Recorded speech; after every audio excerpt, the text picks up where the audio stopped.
Oh, shit. Good afternoon. Welcome to Washington for a special edition of Special Report. I'm Brett Baer. Coming up in a few minutes, my world exclusive. Holy shit, bro. Like, they got him on the Logitech G910 webcam right there. Damn. They are down bad. He looks stressed? Yeah, probably because they're bombing his country. Like, if I was him, I'd be stressed too. Because of the bombs. With Israeli Prime Minister Benjamin Netanyahu, the first I'd be really since the Israeli strikes on Iran began. But first, this afternoon, a Fox News alert, the growing conflict in the Middle East, Israel launching a third day of airstrikes across Iran, Israeli officials advising Iranians to evacuate arms factories and threatening to use even greater force. Iran saying 128 people have been killed, 900 wounded. Did you see his eyelids? I know where you're going. We've had enough conspiracy shit so far today. Let's just watch the fucking interview, okay? I know exactly where you're going. Far. The Islamic Republic responding with missile attacks of its own, which have killed 13 people, wounding more than 360. Iran's foreign minister saying today his country will stop its attacks if Israel stops theirs. Let's get the latest now from Chief Foreign Correspondent Trey Yingst, live in Tel Aviv. Good afternoon, Trey. Brett, good afternoon. Since the conflict began, Iran has launched more than 250 ballistic missiles into Israel. Overnight, 11 people were killed when some of those missiles slipped past air defense systems. I just find it to be shocking that it was only 11 people. I mean, I guess, again, they all were, like, under shelter, but, like, still. I would have expected it to be, like, hundreds. To residential areas. Hundreds more have been wounded.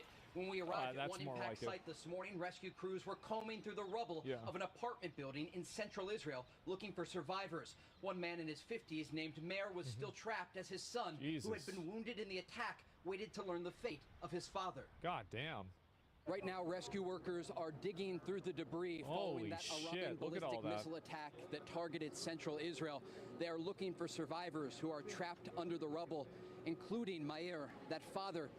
His son Ofek is off in the distance, still wearing his hospital gown after he was pulled from the blast site. He is hoping for a miracle today following this Iranian attack. That sucks, man. That fucking sucks. That's sad.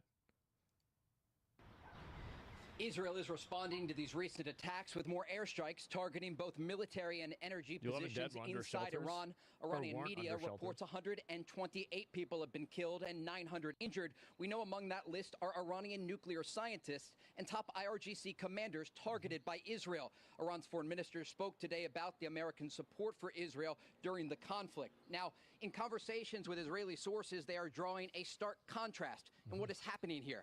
The Israelis are going after military and nuclear sites. The Iranians are firing ballistic missiles toward Israeli civilians. Brett. Trey Yingst in Tel Aviv. Trey, thank you. Joining us now, Israeli Prime Minister Benjamin Netanyahu. Mr. Prime Minister, welcome back to Special Report. Here it comes. Let's go. Let's get it. We got to see what he's got to say. Thank you. Good to be with you, Brett. First of all, let me start at the beginning. Why did you launch this operation now? Because we were facing an imminent threat, a dual existential threat. One, the threat of Iran rushing to weaponize their enriched uranium to make atomic bombs. With I think that's legitimate. I think Iran was trying to do that. Specific and declared intent to destroy us. Second, a rush to increase their ballistic missile arsenal into the capacity that they would have 3,600 weapons a year, new weapons within 3 years. 10,000 ballistic missiles, each one weighing a ton, coming in at Mach 6. That's a lot. Right into our cities, as you saw today. And then in 6 years, 20. I feel like this is, how many of you guys feel this way? I totally see why Israel attacked them. I can totally see why. Sure. Yeah, 100%. 20,000. That's no country can sustain that, and certainly not a country the size of Israel. So we had to act. It was the 12th hour. We did act to save ourselves, but also, I think, to not only protect ourselves, but protect the world from this incendiary regime. We can't have the world's most dangerous regime have the world's most dangerous weapons. We're protecting ourselves, but by doing so, we're protecting many others. I just want to... I think that a lot of people probably, there's a degree of this that's true. Like, is it true enough that I want to send them a bunch of aid and money? No. But I do think that it would be better for everybody if Iran did not have nuclear weapons. But I would say that about any country, by the way. Like, it would be better for everybody if China didn't have them, or Russia didn't have them, or Pakistan didn't have them, or even India or America didn't have them. I think they're too dangerous, and it would be better if nobody had them. So what I'm saying is, like, this is a categorical viewpoint that I have. And, like, yes, Iran is more unstable than, let's say, the USA, but or China, but still, that's why I think nuke fatigue, bro. Like, there's two. We've got to stop using the fatigue thing, okay? Press you on the intel on the nuclear part. Less than 2 months ago, the new director of national intelligence, Tulsi Gabbard, testified on Capitol Hill, saying that everything had been suspended since 2003 and had not restarted, that the nuclear program had not been restarted by the Iranians. So did something change from end of March until this week? Was the U.S. intel wrong? The intel we got and we shared with the United States was absolutely clear. Was absolutely clear that they were working in a secret plan to weaponize the uranium. They were marching very quickly. They were... Again, easily I could believe that. The enriched uranium you need for, like, energy and shit is like 3%, and theirs was at 60. And other people said it was somewhere at like 80 or 70% too. Achieve a test device and possibly an initial device. You need 80? I heard months, 90, but yeah. Certainly less than a year. That was the intel we shared with the United States. I think we have excellent intel in Iran. I think we've proven that. And that is something that we couldn't possibly... I think that's true. They do. I mean, it's obvious they do. That's how they're hitting apartment buildings and killing one guy. And it's the right guy. Yeah, 100% they have good intel. Except whether it would be 6 months, or 12 months, or 13 months is immaterial. Once they go that route, it's too late. And we will not have a second Holocaust, a nuclear Holocaust. We already had one. They've got to stop ulting with this. They've got to stop. Like, it's... I think it's starting to alienate a lot of people. In the previous century, the Jewish state is not going to have the Holocaust meted on the Jewish people. It's not going to happen. Never again is now, and we have to act now. What is the goal of these strikes? You talked early in one of your speeches after the attacks began with a message directly to the Iranian people. Clearly, some of these strikes have targeted Iranian leadership, military, nuclear scientists, and other leaders. So is regime change part of the effort here? That's the goal, right? I mean, it has to be the goal. Could certainly be the result because the Iran regime is very weak. I think it's basically left with two things. It's plans to have atomic bombs and ballistic missiles. That's basically what Iran has. They certainly don't have the people. 80% of the people would throw these theological thugs out. I mean, they murder them. They oppress them for 46 years. Sure. They've yearned for freedom. He's right. They shoot women because their hair is uncovered. They shoot students. They just suck the oxygen from this They just suck. Yeah, they're assholes. There's a bunch of assholes over there. Yeah, for sure. He's right. Yeah, I mean, true. Yeah, he's totally right.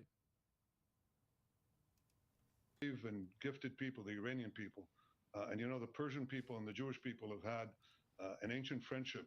Goes back to the times of Cyrus the Great. It could happen again, but again, Iran was one of the first countries to recognize Israel as a country. Back in the day, they were OGs, and they had like ventures together, like they had this pipeline, and really, after that revolution in the 1979, I think that's when it changed. You're right. Yeah, I didn't know that. I didn't either. I looked into this. Because it was confusing to me, too. No, I mean, obviously, like, I'm not an expert, right? I've just read a little bit about it myself. Decision to act, to rise up at this time is the decision of the Iranian people. We decided to act because we saw enough uranium, enriched uranium, for 9 bombs. And all they had to do was weaponize them. We stopped that. We're attacking their nuclear sites. We attacked their chief nuclear scientists working. It's like Hitler's nuclear scientists. Would you leave them? Of course not. 2 volts so far. You'd think it would be on cooldown. We attacked their top command. I can inform you, Brett, that moments ago, we also got the chief intelligence officer and his deputy in Tehran, because we're now over the skies of Tehran. Our pilots are brave. I think the point that I'm making by saying that is that I think that the constant guilt tripping about what happened in World War II that was awful is wearing thin on a younger audience that has a looser and looser connection to the current events reality of it happening. And that's getting so old. Yeah, that's what I'm really trying to say is that, like, you're looking at, like, for example, like if you're 25 right now, like you're a guy that's 25, like maybe your great grandfather, like think about, okay, so if you're 25, you were born in the year 2000, 1945, this was like what, 60, 70 years ago, something like, 60 years ago. It's like 2 or 3 generations away from you. And I think constantly referencing back to that over and over, you think about like World War I messaging for people that are like around our age, right? Like 30s to 40s. I don't really think a lot of us would really have or put a lot of stock into that, would we? Like I wouldn't, because I'm like, oh, this happened a really long time ago. Well, I think the same thing's happening for the younger people that feel this way about World War II. Same as slavery arguments? Yeah. Yeah, I think that's happening as well. And like as the farther away that we get from, slavery, the Civil War, civil rights, Rosa Parks, etc., these things become less current events, and it becomes increasingly harder to emotionally weaponize these events in order to make people take up a cause. Like, do you guys see what I'm saying here? Because I'm seeing a tremendous amount. I don't know if you guys are noticing this, but some of the most extreme conservative people and people that are like aligned with, I mean, I don't like using this term, but like extremely right-leaning National Socialist, like Nazi adjacent stuff, many of them are under the age of, I'd say, 25, especially under the age of 30. It's a very young movement of people. I think it's more important events in our generation versus early mid-2000s. And here's what I think is even more interesting about it. And this is the last point. I'm sorry I'm going off on a tangent, but I just want to talk about something that I've observed. So you're seeing this massive resurgence of extremely right-wing men that are young, like 25 and under. But I'm not seeing that as much with left-wing people and like women. Like, for example, if I look at those No Kings protests, it's a bunch of fucking geriatrics out there. Like, this is the nursing home busts them over so they can protest for Trump and get some nostalgia about how it was like in civil rights. I mean, really, it's crazy. Hard times, soft times. Well, that's what I'm saying in general, right? That's where I'm at. Nursing home revolution. Yeah, and so I'm and that imbalance, I think, is going to become more and more pronounced as these people enter more of the public space. And I think young guys, like guys that are 15 now, are following the trend of the guys that are 25 now as well, and under 25. Pilots. That's what I'm noticing. We're targeting military Have you guys sites, noticed that? nuclear sites. That's what we're doing to take out those 2 threats. Unlike the Iranians, who your reporter said correctly, they're targeting our civilians. Yeah. They're bombing our civilians. So that's the difference. They're a terrorist regime. We can't have Iran have nuclear weapons. And by the way, our intel shows that they intend to give these nuclear weapons to who? To their Houthi proxies and others. And that's nuclear terrorism on a global scale. It threatens everyone. And the last thing is, they have plans to develop intercontinental ballistic missiles. Oh. Right now, 8,000 kilometers, very soon, just add a little distance, and they can reach the eastern seaboard of the United States. These people who chant death to America, tried to assassinate President Trump twice, killed 241 of your Marines in Beirut, killed and injured thousands of American soldiers in Afghanistan and Iraq, tried to bomb a restaurant in Washington, D.C., chant death to America, burn the American flag. Do you want these people to have nuclear weapons and the means to deliver them to your cities? Of course not. Yeah. So we're defending ourselves, but we're also defending the world. I want to talk about the nuclear threat, and I want to talk about President Trump. You just said Iran tried to assassinate President Trump twice. Do you have intel that... What?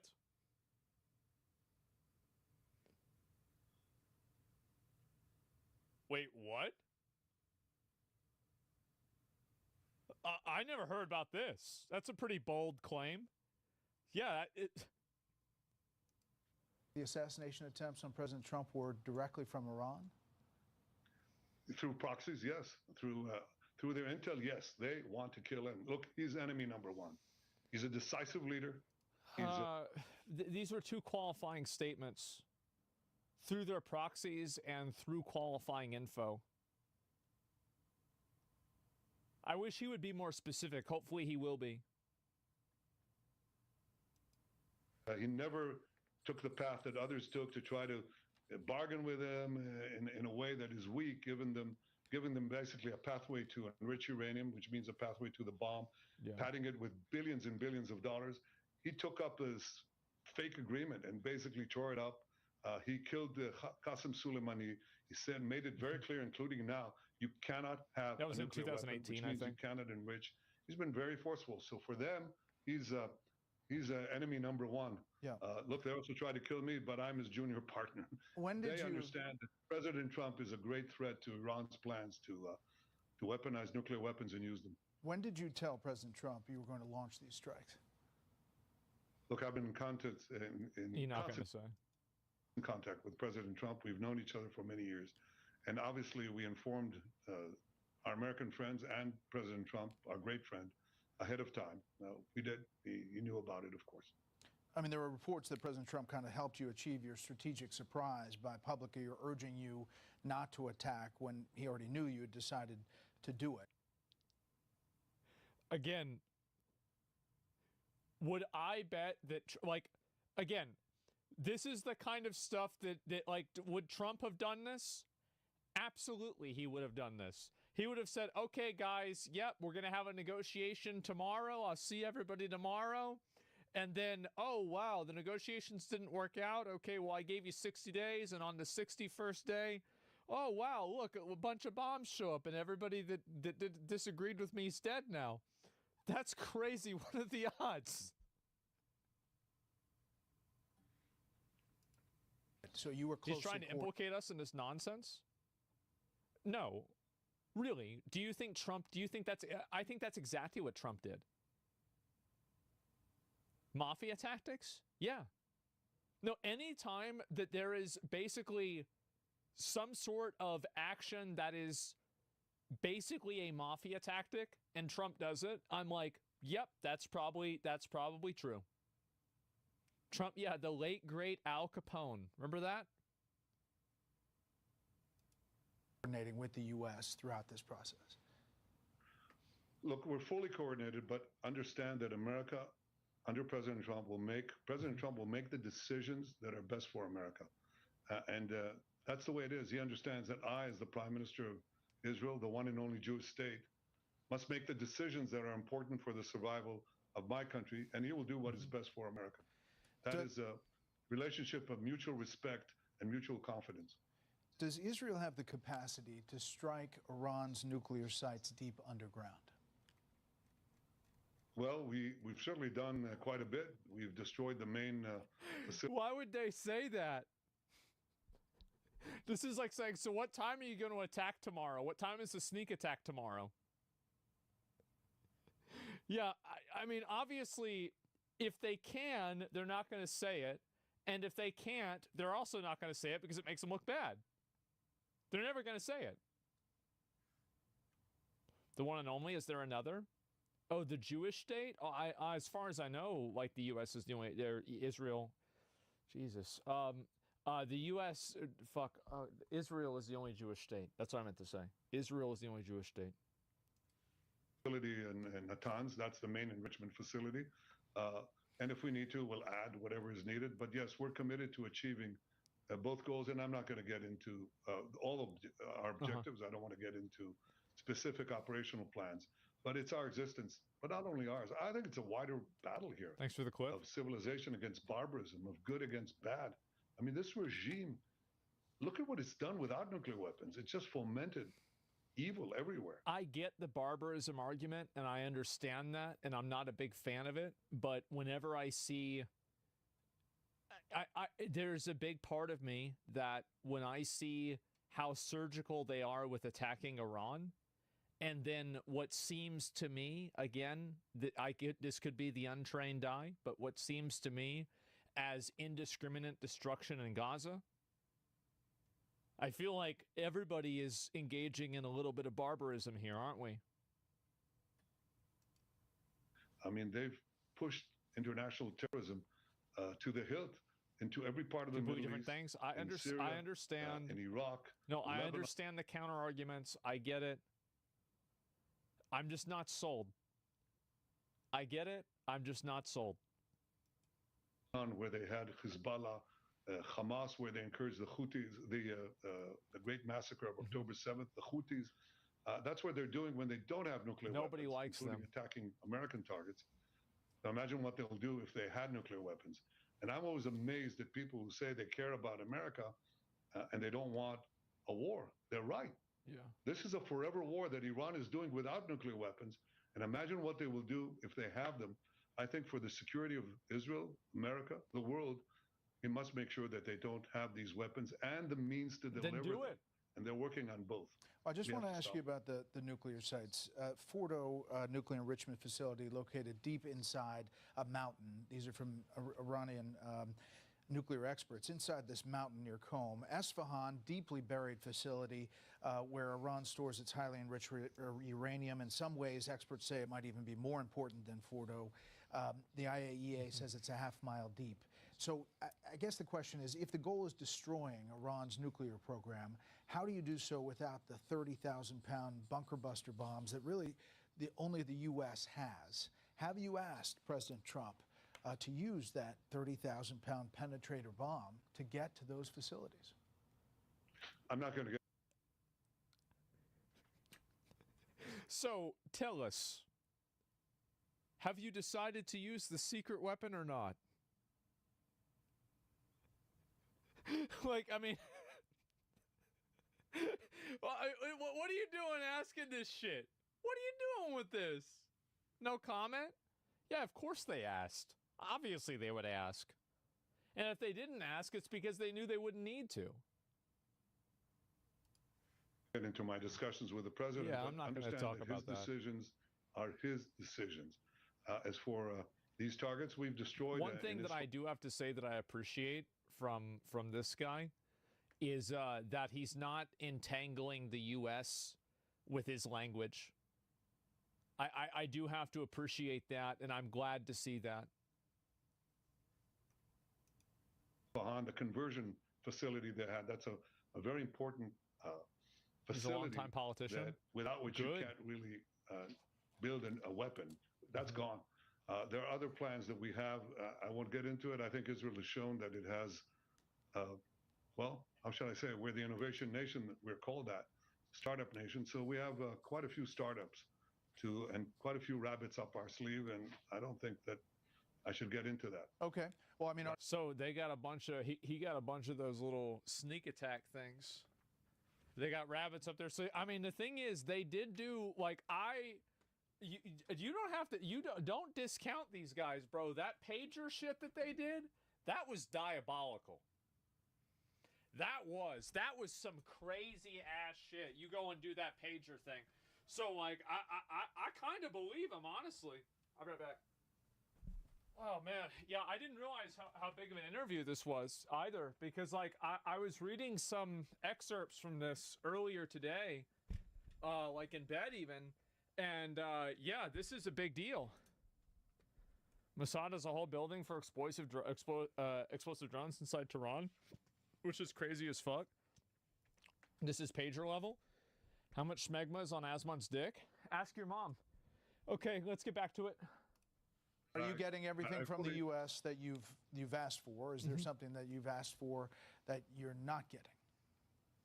What I'll say this is that I deeply appreciate President Trump's decision to help in the defense of Israel.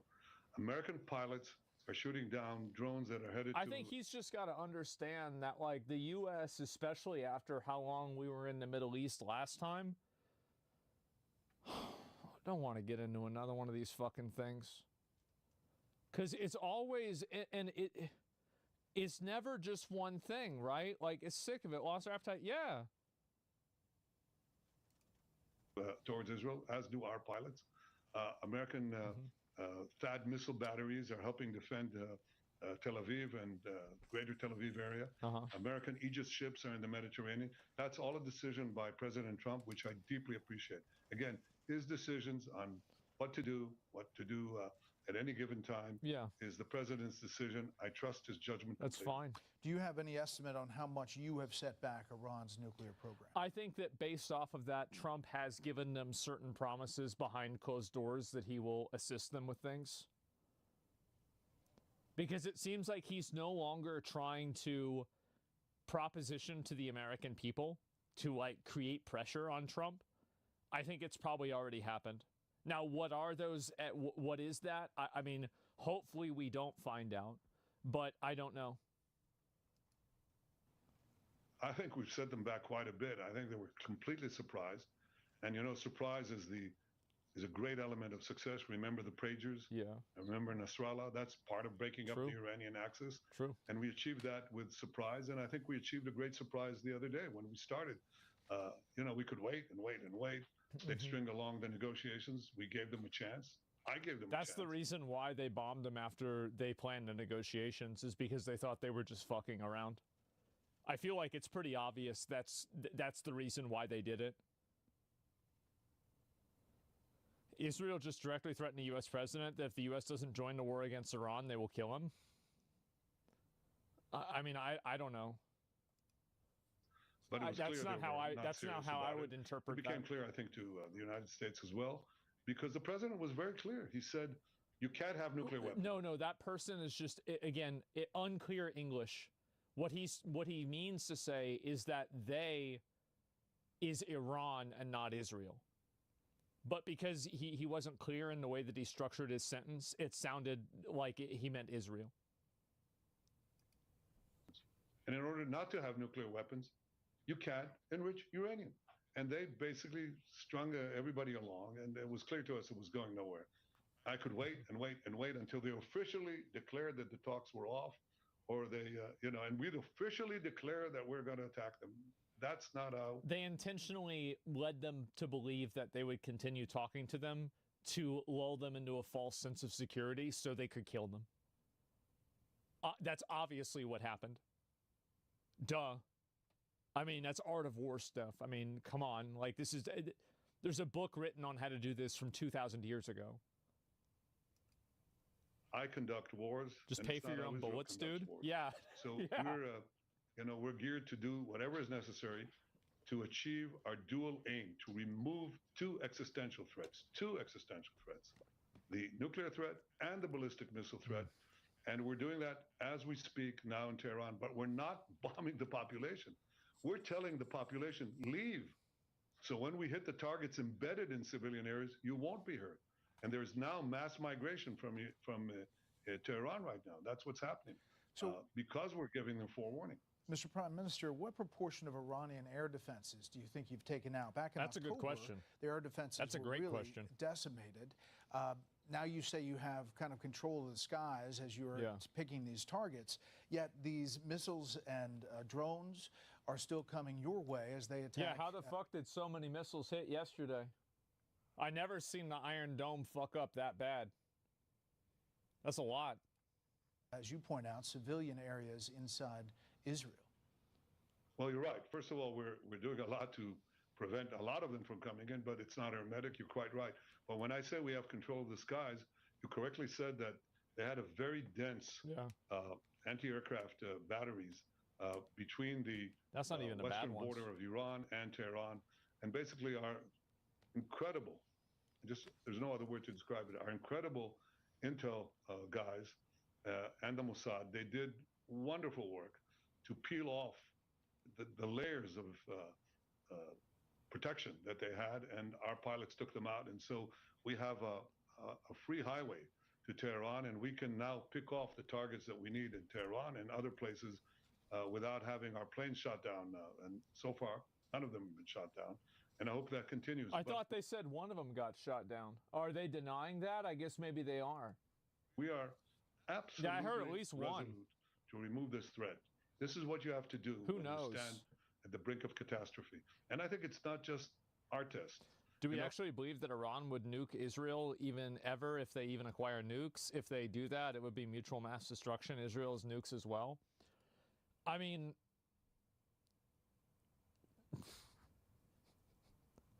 Iran has a history of saying things that aren't good about Israel. Things like Israel shouldn't exist. We're going to destroy Israel. We want to destroy the nation of Israel. Like things like that. I mean, that would, I mean, bro, that's kind of a lot, right?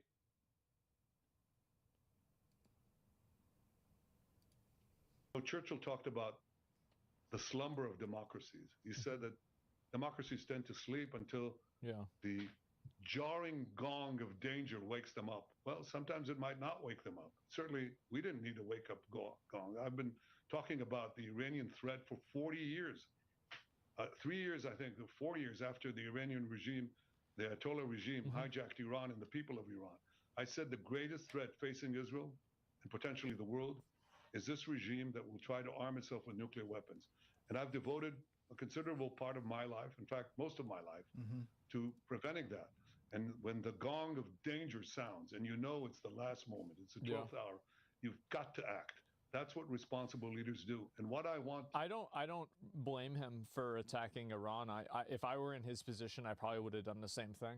I mean, I can't know that because, like, he knows a million times more about it. But, like, based off of just, like, my layman's perspective, yeah, of course. Of course they would attack them. Yeah. What I seek is that the entire world will do what President Trump is doing. He's standing up for good against evil. He's standing up for the right against the wrong. He's standing up for good against bad. And I think that's very admirable. I salute you for it, President Trump. The president's also, however, Mr. Prime Minister, calling for Iran to get back to the table. He definitely knows the fix is in. I feel like that's the vibe I'm getting. Table. You don't seem to be saying that that's worth it. How does this end?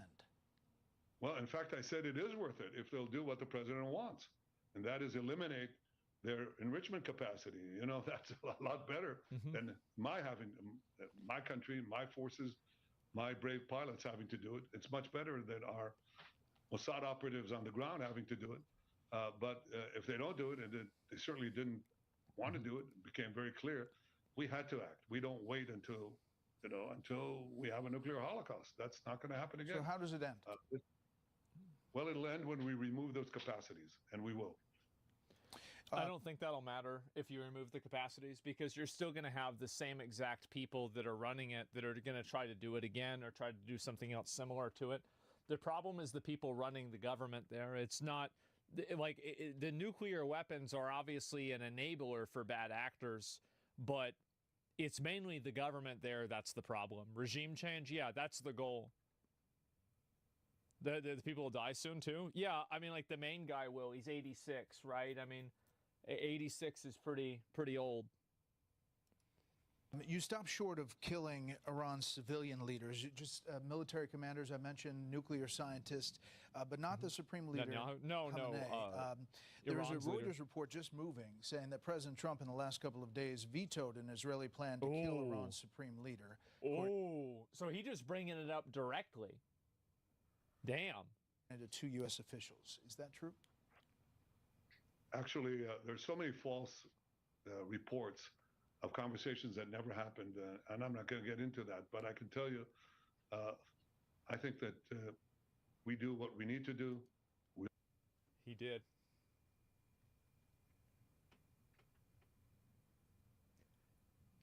He did. Yeah. There's so many false reports. We do what we need to do. Yeah. With that answer? We'll do what we need to do. And I think the United States knows what is good for the United States, and I'm just not going to get it. Okay. That. The Iran foreign... Yes. Absolutely.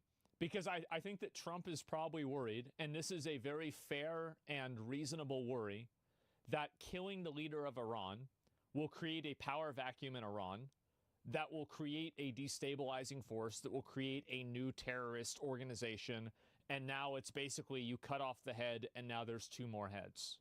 Like a Hydra. Like Afghanistan. Yeah, ISIS 2.7. Taliban 2.0. No, it's Taliban like 5.3 or something. Like it's happened so many times. Like at this point, it should just be expected. Minister today told reporters this: if Israel stops attacks on Iran, quote, our responses will stop. The attack on Iran in the midst of nuclear talks clearly demonstrates the Israeli regime's opposition to any form of negotiation. Of the canceled talks that were intended to take place today, he said Iran would have presented a counterproposal that, quote, could have opened doors for an all-out agreement with the Americans. So, again, the foreign minister saying, if you stop, they will stop. What's your response to that? Well, first of all, it's hogwash. While they were negotiating, the Ayatollah... just says it's fucking bullshit. He's like, yeah, they're lying. That's it. The funny thing is that I actually... the fact is, I kind of believe him. Yeah, he's like, yeah, they're bullshitting. They want regime change? Yeah, I think that's what they're doing. That's why they haven't killed the main leader. Is they don't want to martyr him. They want the regime change to happen from inside of Iran. So hopefully they can have they can maintain a relationship with them after that. That, and also, but it has to be organic, right? I don't think we can change, like the U.S. has been involved in regime change for a while, right? I don't know. I think we should try something different. Yeah, I think let's try something different. Himself. Khamenei tweeted again and again, death to Israel. Israel must be destroyed. Yeah. So some good faith there, right? Aside from that, they had bad faith because they were cheating, and we saw it in our intel. It was very clear. And the U.S. had that same intel. Believe me. And this is also discovered by a third-party organization that saw that Iran was using enriched uranium too. So literally everybody except for Iran says that Iran is lying. We share that intelligence. One of the great things of our unprecedented cooperation that has happened under President Trump is that we share every bit of information. So number one, he's lying. That's not new. Iran lies all the time. They cheat. But the second point is that they say, okay, we'll stop if you stop. Stop what? You'll continue to develop your engines of death, mass death, continue to develop your nuclear bombs, continue to develop the ballistic missiles like the one that fell in Tel Aviv, near Tel Aviv today. I was there, the whole building just slammed through. Children sleeping in their beds, killed. Yeah. Women sleeping in their beds, killed. Horrible stuff. Yeah, they'll stop and continue to develop the means for our extermination. That's not going to happen. So obviously, that's not said in good faith. The issue here is not de-escalation. The issue here is not ceasefire. The issue here is stopping. So basically, he's saying they're not going to stop the bombs. The bombing will continue until morale improves. Or until the regime changes. Yeah, that's basically it. Things that will threaten our survival, and we're committed to stopping them. You're in Greece? I don't think he's in Greece anymore. If they are willing to I heard that he wasn't. President Trump's terms, I could be wrong. That's a different matter. I said that months ago, and I said, and in my meeting with the president in Washington. Yeah, overnight. If you can get a deal that does it, fine. But he didn't, not because the president didn't want it. It's because Iran didn't want it, and they cheated.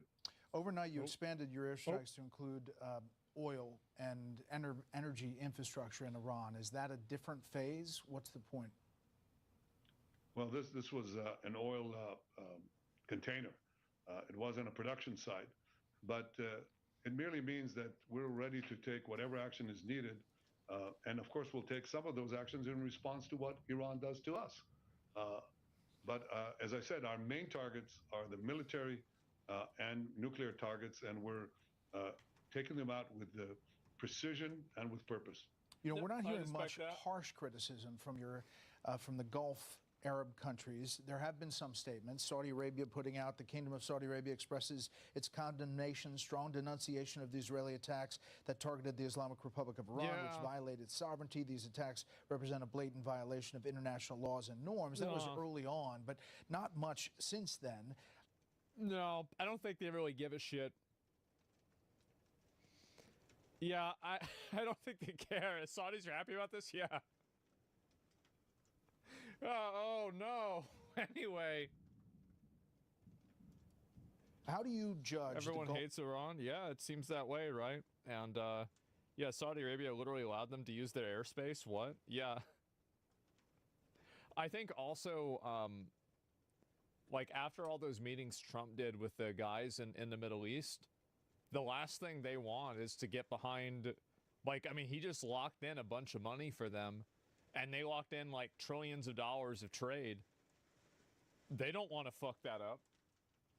That's the last thing.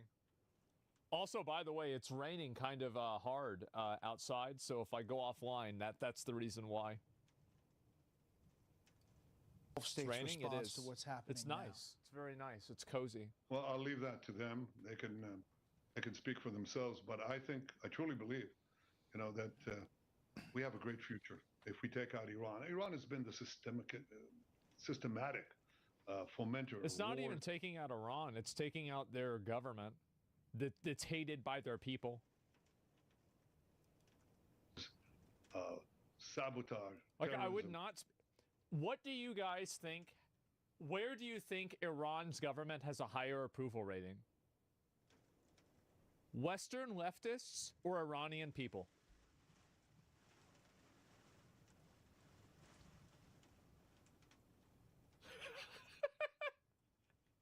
Everybody knows the answer, right? And isn't that fucking stupid?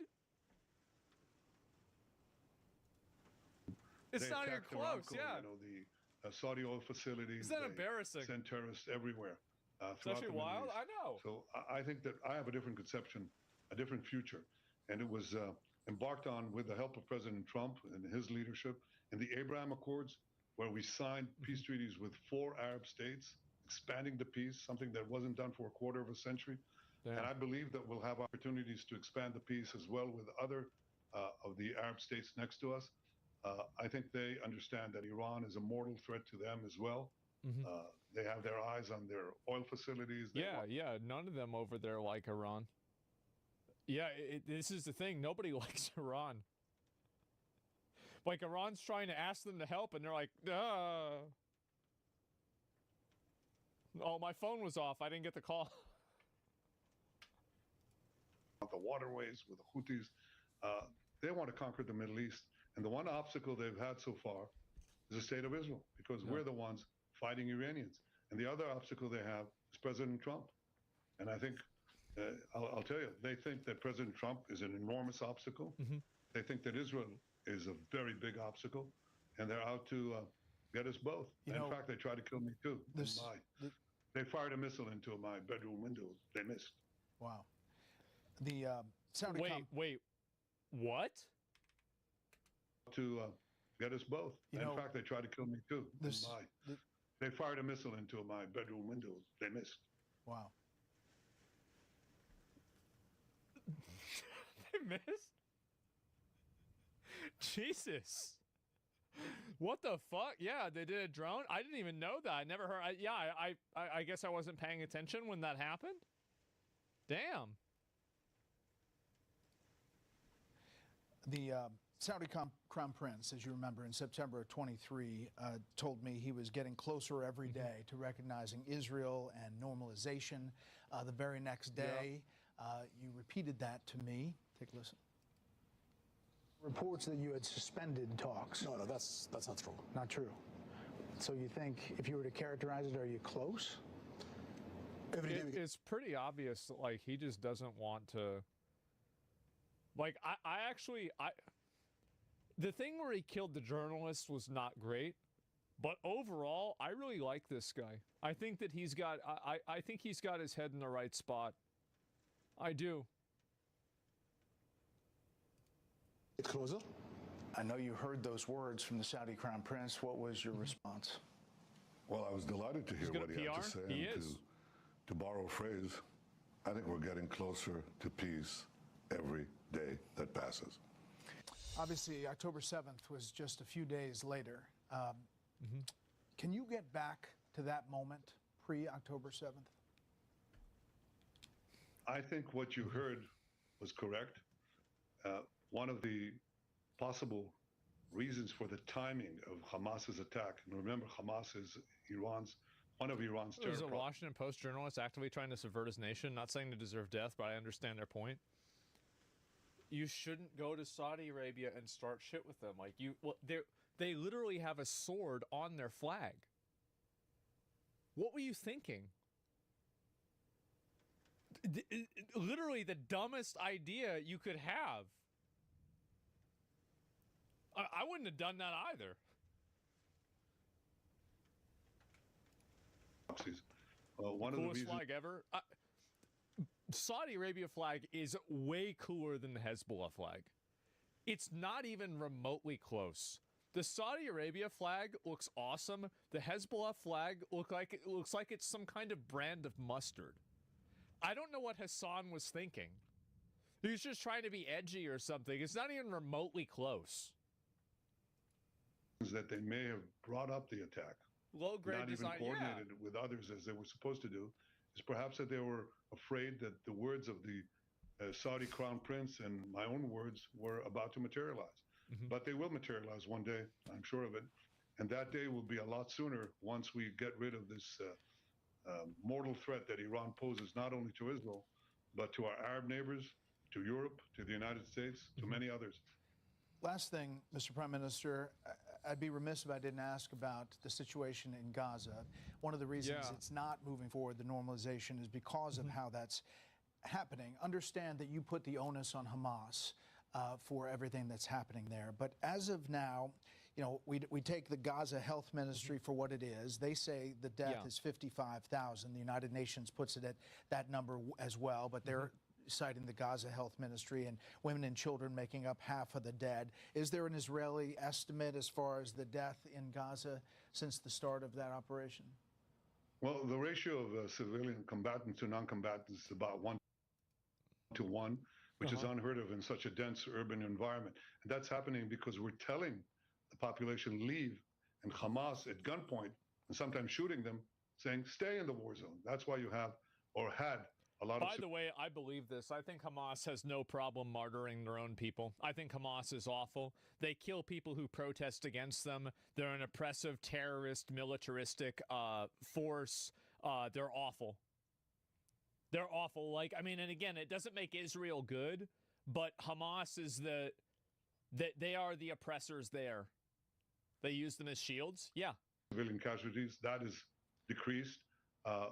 And happily, because we're doing everything in our power to separate combatants from non-combatants. The reason this war has been going on for so long is horrible. Well, one primary reason is the hostages. They've taken hostages. Remember, this is the regime that took Americans hostage. There's That's how they began. 53 captives, less than half of them believed to be alive. Is that fair? 20 are alive. The rest, unfortunately, are not alive. Wow. But, you know, we started out with, dead. we've already brought back 202 hostages, most of them alive. Some people believe them. There's a big part of me, I always wonder, like, you know, I think about ethical concepts like this.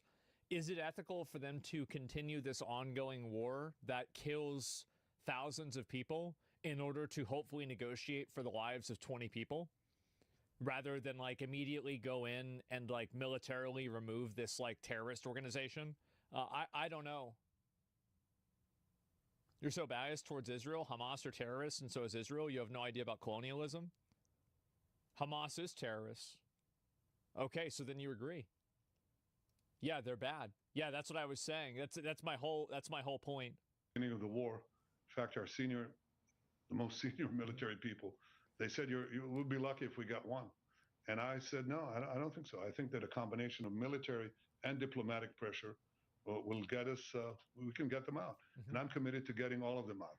I've said 2 days ago, I've instructed our people to try to resume the negotiations for a ceasefire that would enable us to take Steve Witkoff, the American envoy, has made an offer to begin. I don't think they're going to get a ceasefire. I think as long as Hamas is there, they're not getting a ceasefire, because Hamas, their power structure is through fear and war. The moment the war ends, people are going to hate them. They might get killed, and also they lose a lot of their power. They're not going to let this war end, because this war is this is the reason why they exist. Yeah, pressure Qatar. Yeah, that's it. A 60-day ceasefire in which half of those hostages would be released right away. And I said, yes, we're ready to go. There's been some development there. I hope we are able to do that, because I'm committing to getting them out. And I'm committed to getting them out and also to separate the Hamas from controlling the humanitarian aid that we're trying to give the people of Gaza. And you saw people from Palestine complaining about this, about how Hamas basically acts as the only liaison to the Palestinian people, and Trump, big W move by Trump, subverted that and started giving aid directly to the Palestinians. Because that's the problem, is like, and if you're a Palestinian, like, Hamas is making this a lot harder for you. They're trying to give, yeah, sure, and Hamas even raids the aid trucks. Yeah, exactly. He doesn't want to stop because there's still Palestinians there, and he can't build Israel settlements. Because they rob it, they steal it, and then they take a good chunk for themselves, and then they hike up the prices and give a pittance to the civilian population. So we have a plan that we devised with the help of American firms to separate the giving of the humanitarian aid to the population from Hamas control. That is a really good idea, and I think that's how you beat them. It's another thing like Iran. Like, you can't just rely on, okay, well, we're just going to go in there and just like kill all these terrorists, right, with the military. You have to empower the people to do that themselves. Israel and human treatments Palestinian for 20 years is what built Hamas.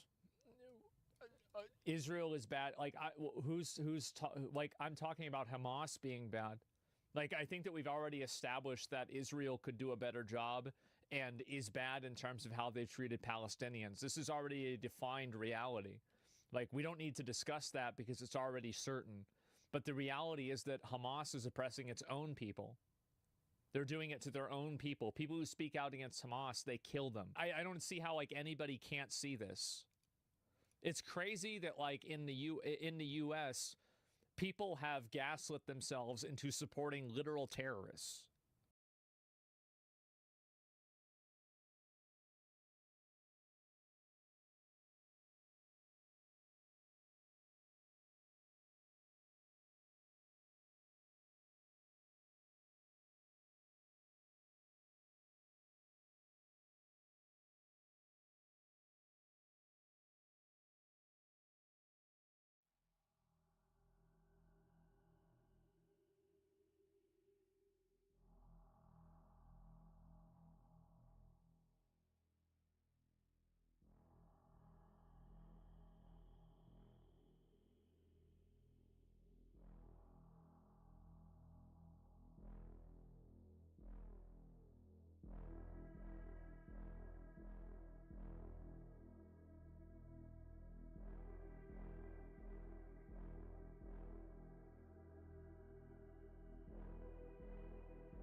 Okay, okay. The microphone should work now.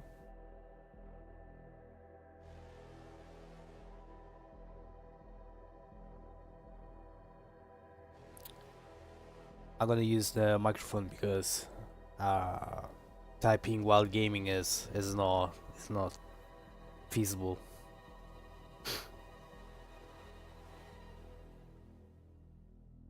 Actually, I'll throw it down just in case. Okay, let's try this game.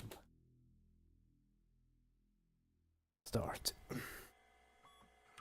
On July 1974, humanity landed its first American on the moon.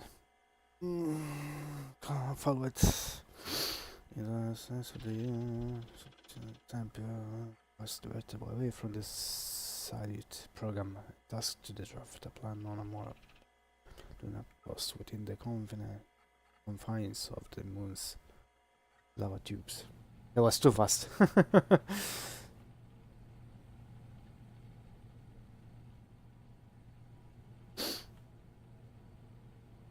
Ooh, I can lower down. Cool, cool. Let's see what else I can do. It doesn't have a weapon. I don't have a menu. Okay, I can't jump either. So the only thing I can do is lower down the torch. Alright. Press C to interact.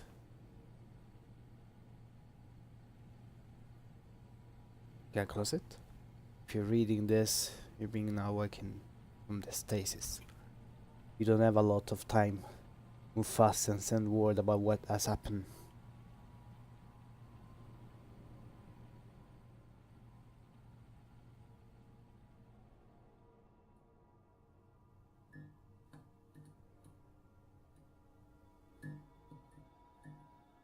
Cool graphics.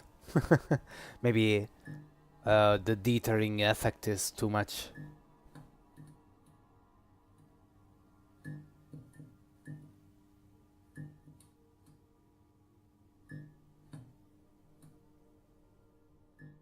Oh, I can run, right?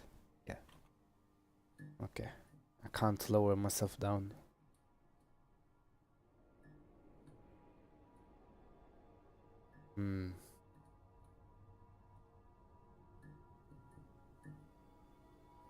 I already lost myself. This thing is a maze.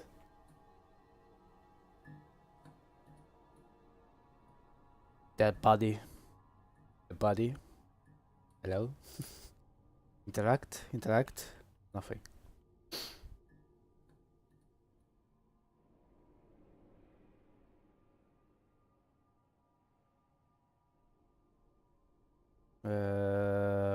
Where you... Okay, this tube is connected to somewhere, but not. Let's follow it.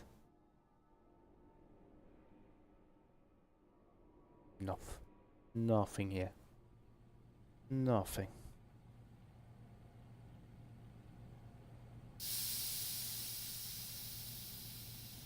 Random noise. Good.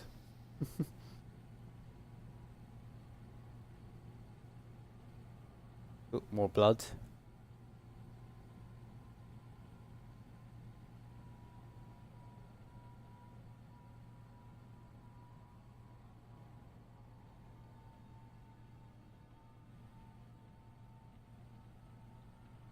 We ran into something in the tunnels while reinforcing the lava tubes. It's an unusual marking on the ground, but it's not possible that any life will be able to survive on the surface. Okay. What happened to you? Talk to me. Jason.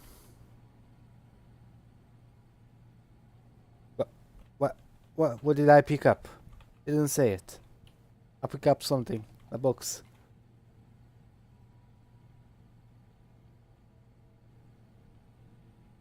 Let's go, let's go. Ah, no problem. I just picked up a box that didn't say what it was and found Jason dead. This is the second one. Oh yeah, I had to put the microphone because I can't type while I'm playing. It's no easy task.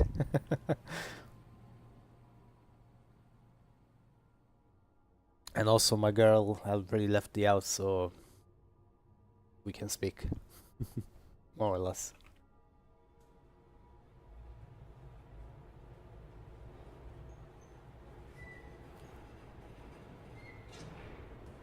Open up.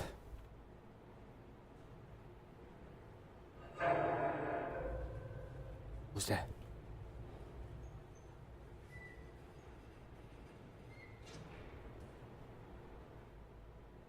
I love the details. But I mentioned a few minutes ago that maybe the dithering, you know, this effect, or maybe a little bit too much.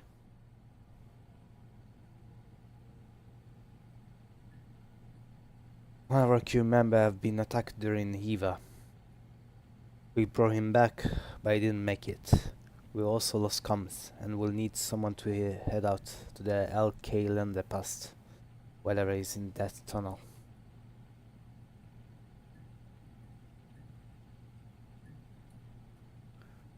Rocket Man.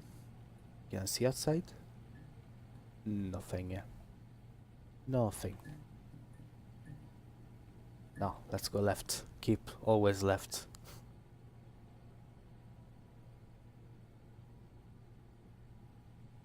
Max! They kill you too, Max! What happened, Max? Talk! Speak! Dead end. I have to go here. Ah, you forcing me, alright.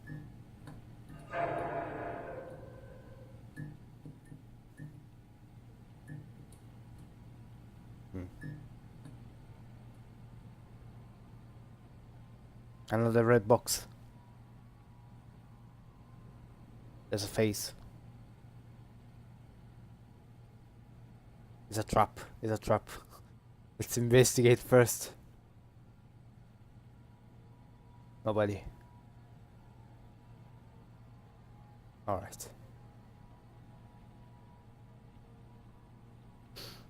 They didn't say what it is. What those boxes are.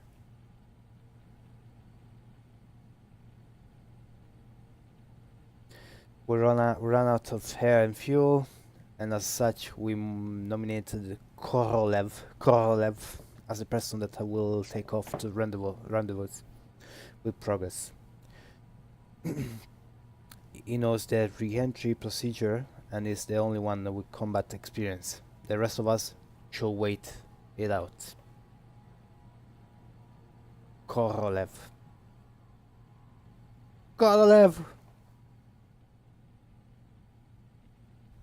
Is this Korolev? I love the pixel art here. Cool. Oh, what? Okay.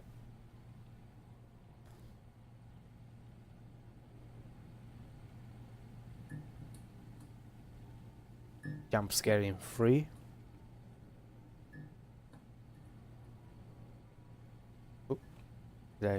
Oh, can you remember being attacked? I already read it. Okay, let's go back. Back. Korolev.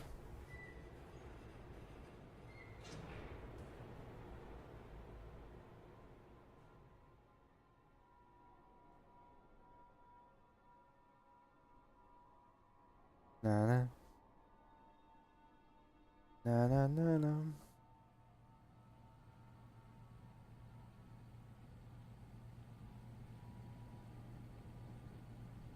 I'm lost. I don't know where I'm going.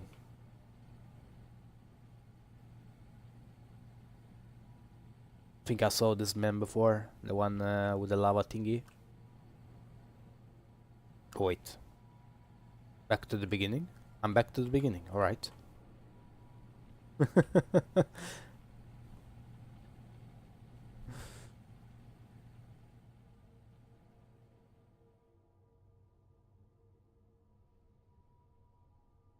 I don't remember this.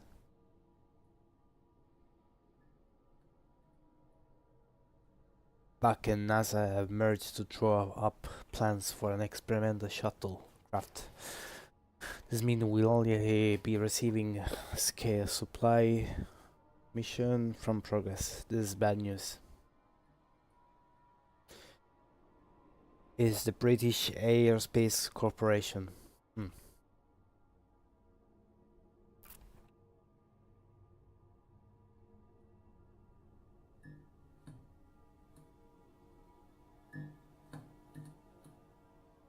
Yeah, a little bit, just because yeah, I don't know, honestly. But it's alright. I guess it was like something like that.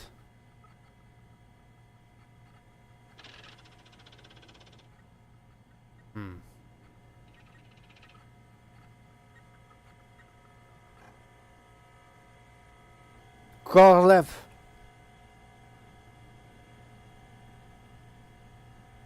We're doing more research work on anorthosite, and our findings help us better understand the geography of the surface.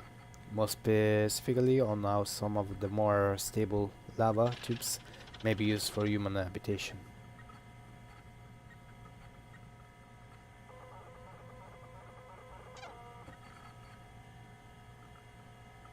Computron.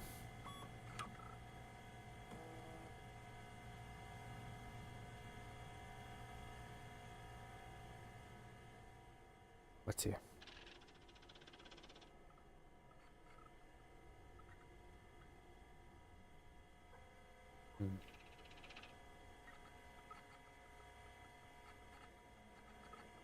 Nothing here.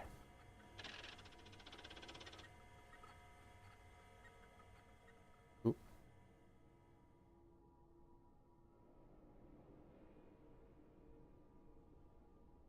Okay.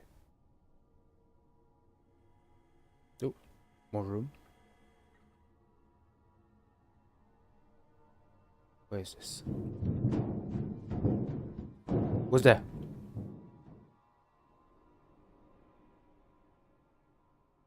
Interact. Oh, I glitched it out. I glitched it. Okay, I'm back. There's a collision missing here. Watch out. In this wall. Careful. Wait. I'm afraid.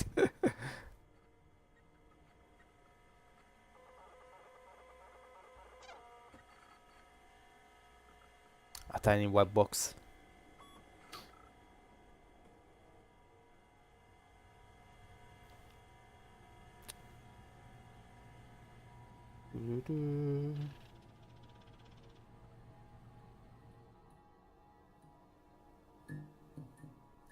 Let's go. Oh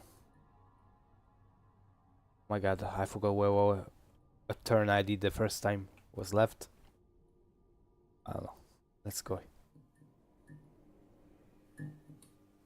Another red box.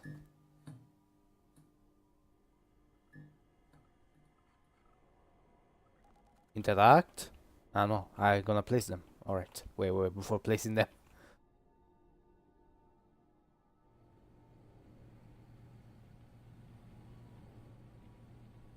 These.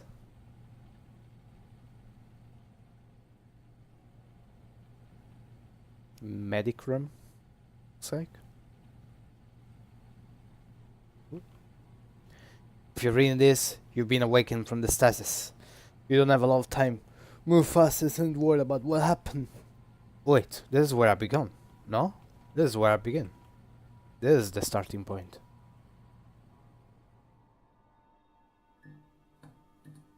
And this is where I come from, right?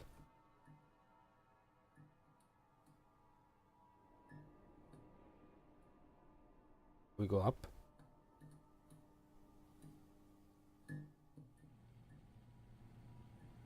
Have I been here? Yeah, I've been here.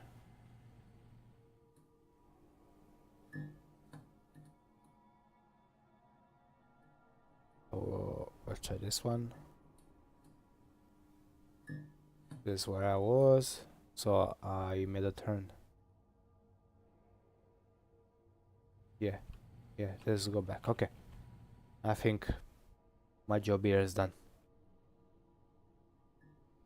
Yeah, let's plug them. 1, 2, 3, and 4.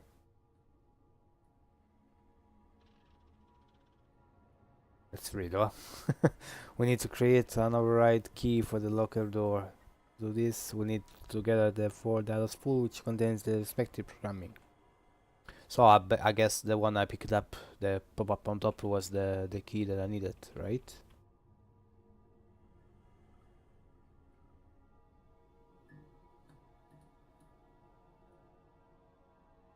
It may sound silly, but a little text that says you collected that shit, you know? You collect alpha. Help understand if I collected or even what it was.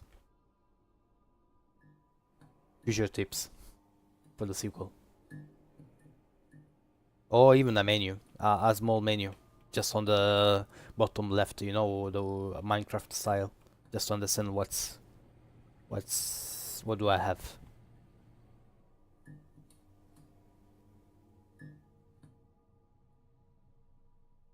I basically create the key, if I understood right.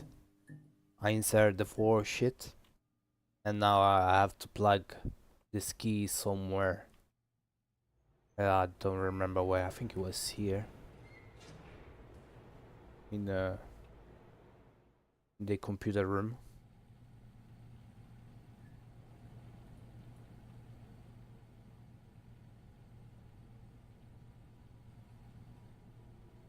Can you see it on the door? Is this door? No.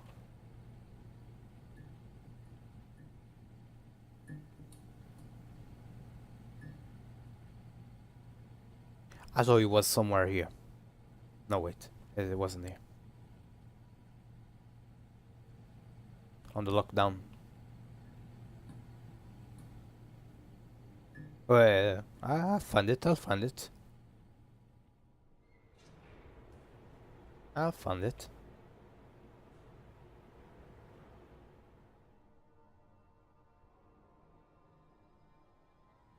No rush.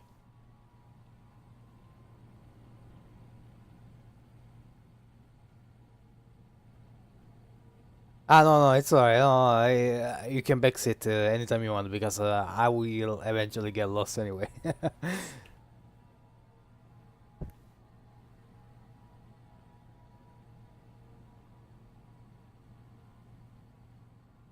Jack, talk to me. Where is it?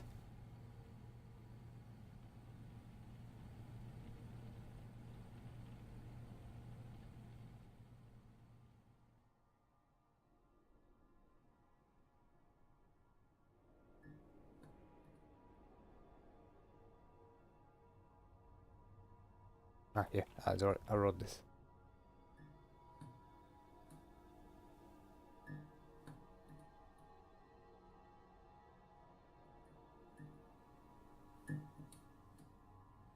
Yeah, Computron. Yeah, I bet it's somewhere here.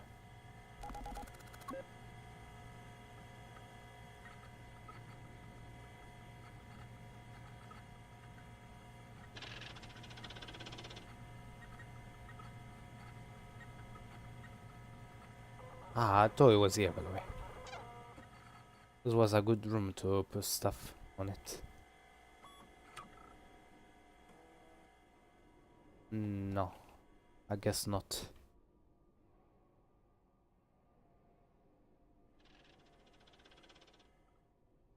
This is the room with the thingy, yeah. The collision.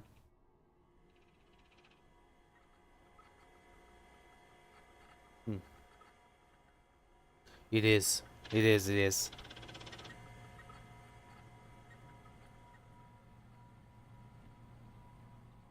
Remember, no cleaner, it's alright.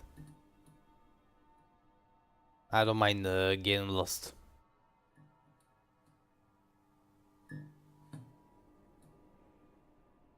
I haven't checked properly this room. Maybe there's something that I'm missing here. This be in the cave of the moon. Yeah, makes sense, makes sense.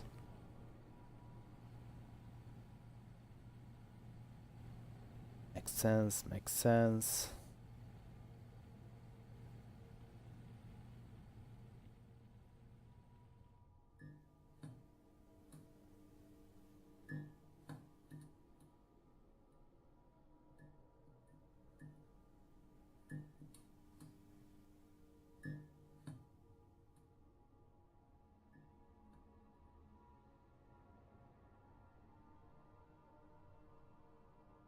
Oh, wait.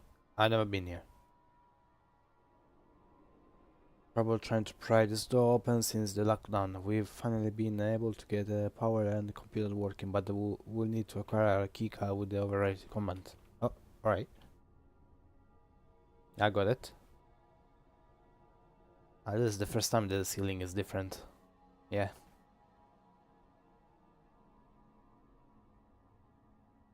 Hello? Lower it. A torch.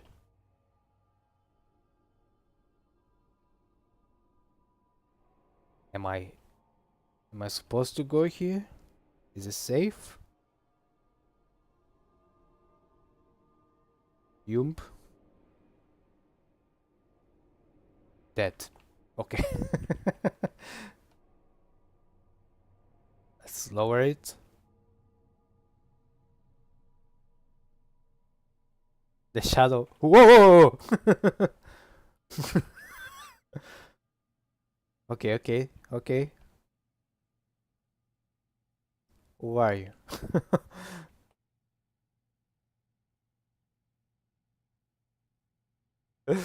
I thought it was my shadow. You're still back there? Okay, ciao.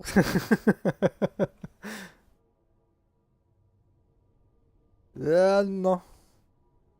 Back.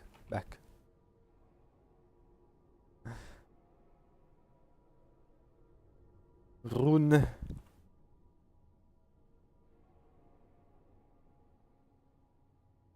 Nice idea.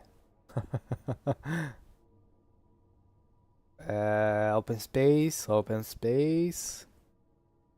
We go straight. We go to the light. Very Soma.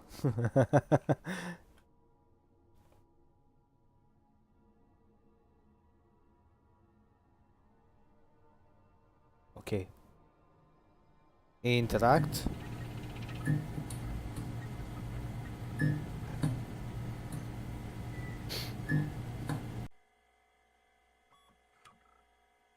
Since our last contact with the lunar research station, an emergency lunar lander entered Earth's atmosphere and touched down in there. A little bit too fast. Really cute. I wish there was a song when like a different team when the enemies show up, like a chasing tune.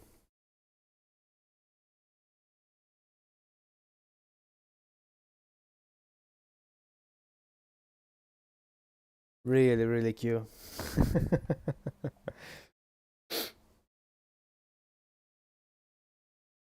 Also, I would add like a ending screen saying thanks for playing or stuff like that, or support, or a call to action. The game shut down instantly. I spent a short time working on that project just to pick up on game development. Alright. Cool. Really cute.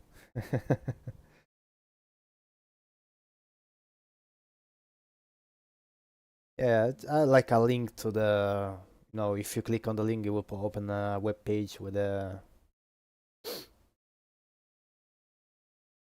Cosmonaut. Multiplayer is much creepier. Let me Google it. Actually, Google Wise doesn't help, I think. Let's see, Itch.io. But you more like this, I found it. But you say it's multiplayer. I think it's the enemies, the one is more persistent, and it's 4VE.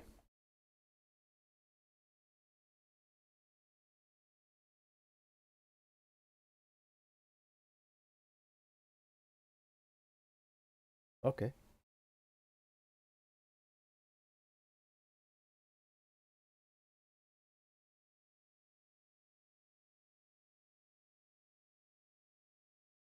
Cool.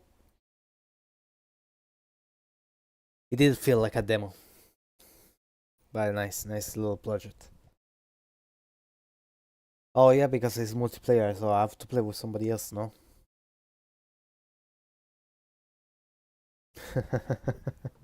Yeah, the shadow trick was really nice.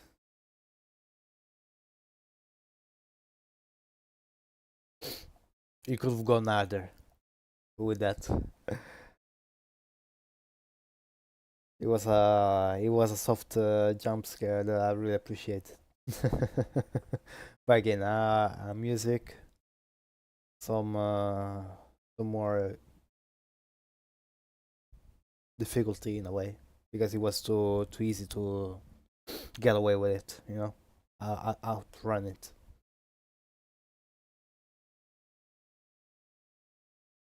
Anyway, you're welcome. I enjoyed it.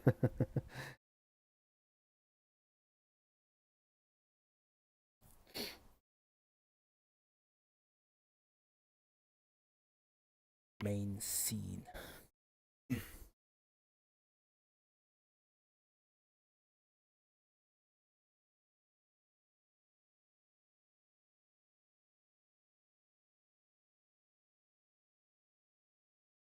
Whenever you need a playtester for the sequel, let me know. I would be happy to play it.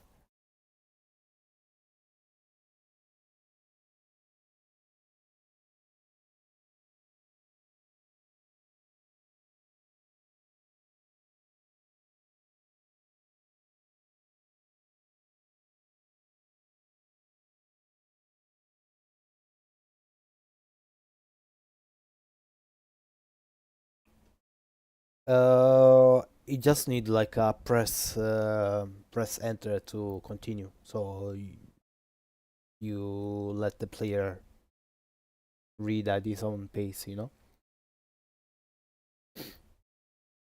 Also, a quick inventory, you know, a basic inventory is fine as well, just to check what you have.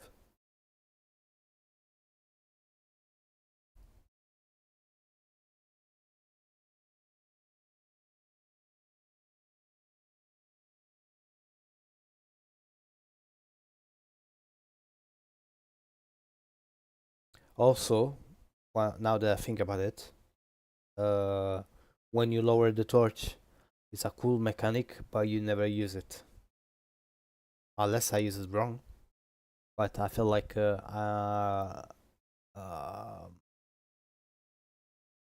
there were way to make use of it, either to find clues or to avoid being detected by that creature that might be lured in the system. Yeah.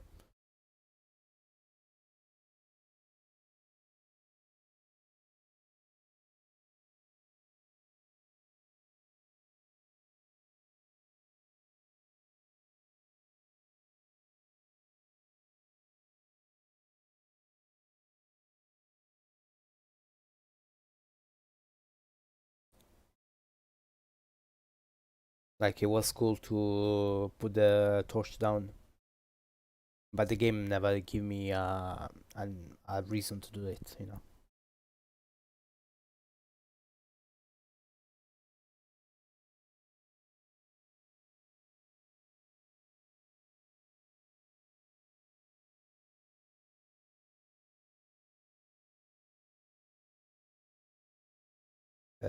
I'll give you the example of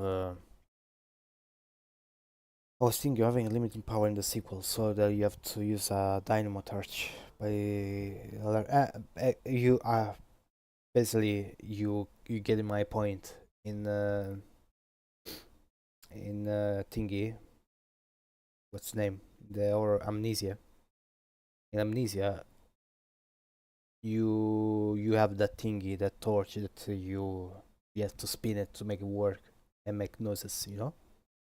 That's what I mean. You want to, if you have permanent light and you give me the possibility to turn it down, it means that it should be harder to have light all the time. There should be a risk of having the light pointing in front of you, you know? You had a risk of it. The same way that Amnesia give you a risk of turning on the light by making noises, you know?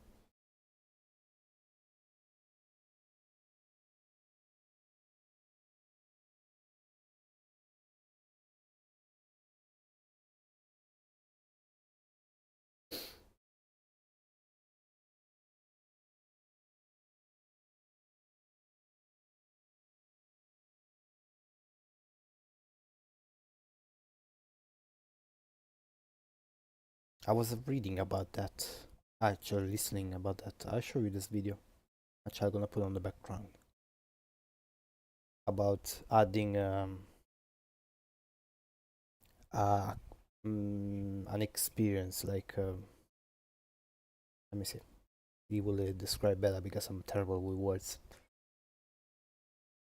Let me see if I find it. That was our first project we made back in 2020, so we learned a lot. Oh, of course. Imagine all the shaders, the monster chasing you, the environment.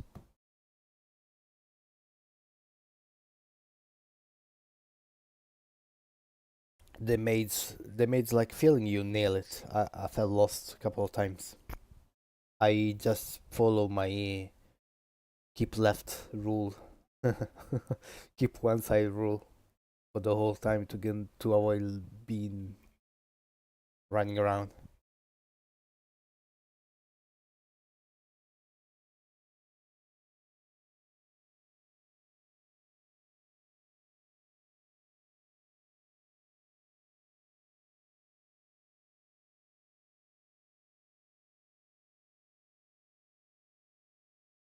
Because we're lucky, because we met shortly before COVID.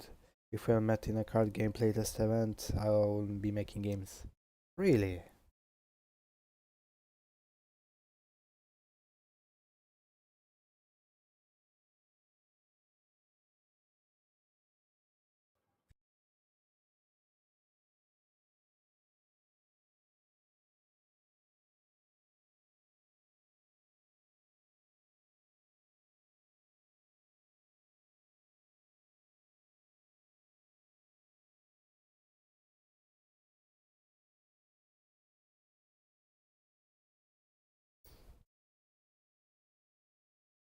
I'm gonna turn the microphone off again and let the video talk. I will type my thought. If we didn't release the game in the time, we will not pick up by gaps mold manly badasi. Oh, my voice. Yes.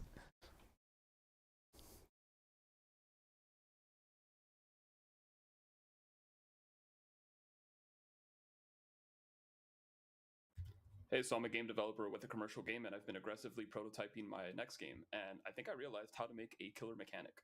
It's actually very simple, and it's applicable to any stage of development that you're currently in. Now, this is backed up with a lot of research and design philosophies by experts themselves, so we're going to go ahead and break it down. But first, let's observe this little video here, right? This clip. You can see on the left, we have a very basic movement system, which we just basically move up and down, left and right. And on the right, you can see that suddenly movement becomes way more critical. And I'm going to ask you a question very quickly. What do you think makes this compelling? What is the response to why this is actually a little bit like, hey, this is a little bit more interesting than usual? And the answer is very simple. It's risk.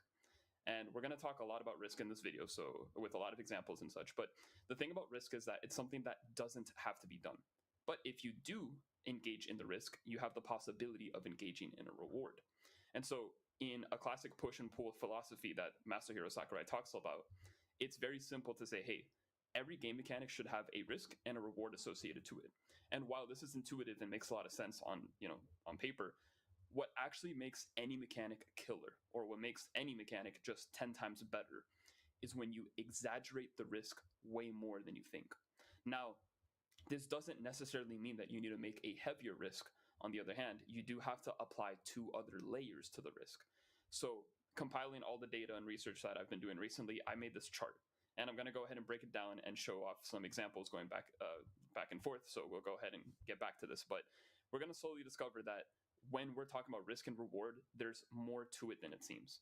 So first of all, what type of mechanic are we going to make, right? If we're going to go ahead and make a game and determine the genre and, what idea we want to make, it comes down to making a list of possible game mechanics that we want to engage in and such. And so the first step is, hey, let's just describe the mechanic that we want.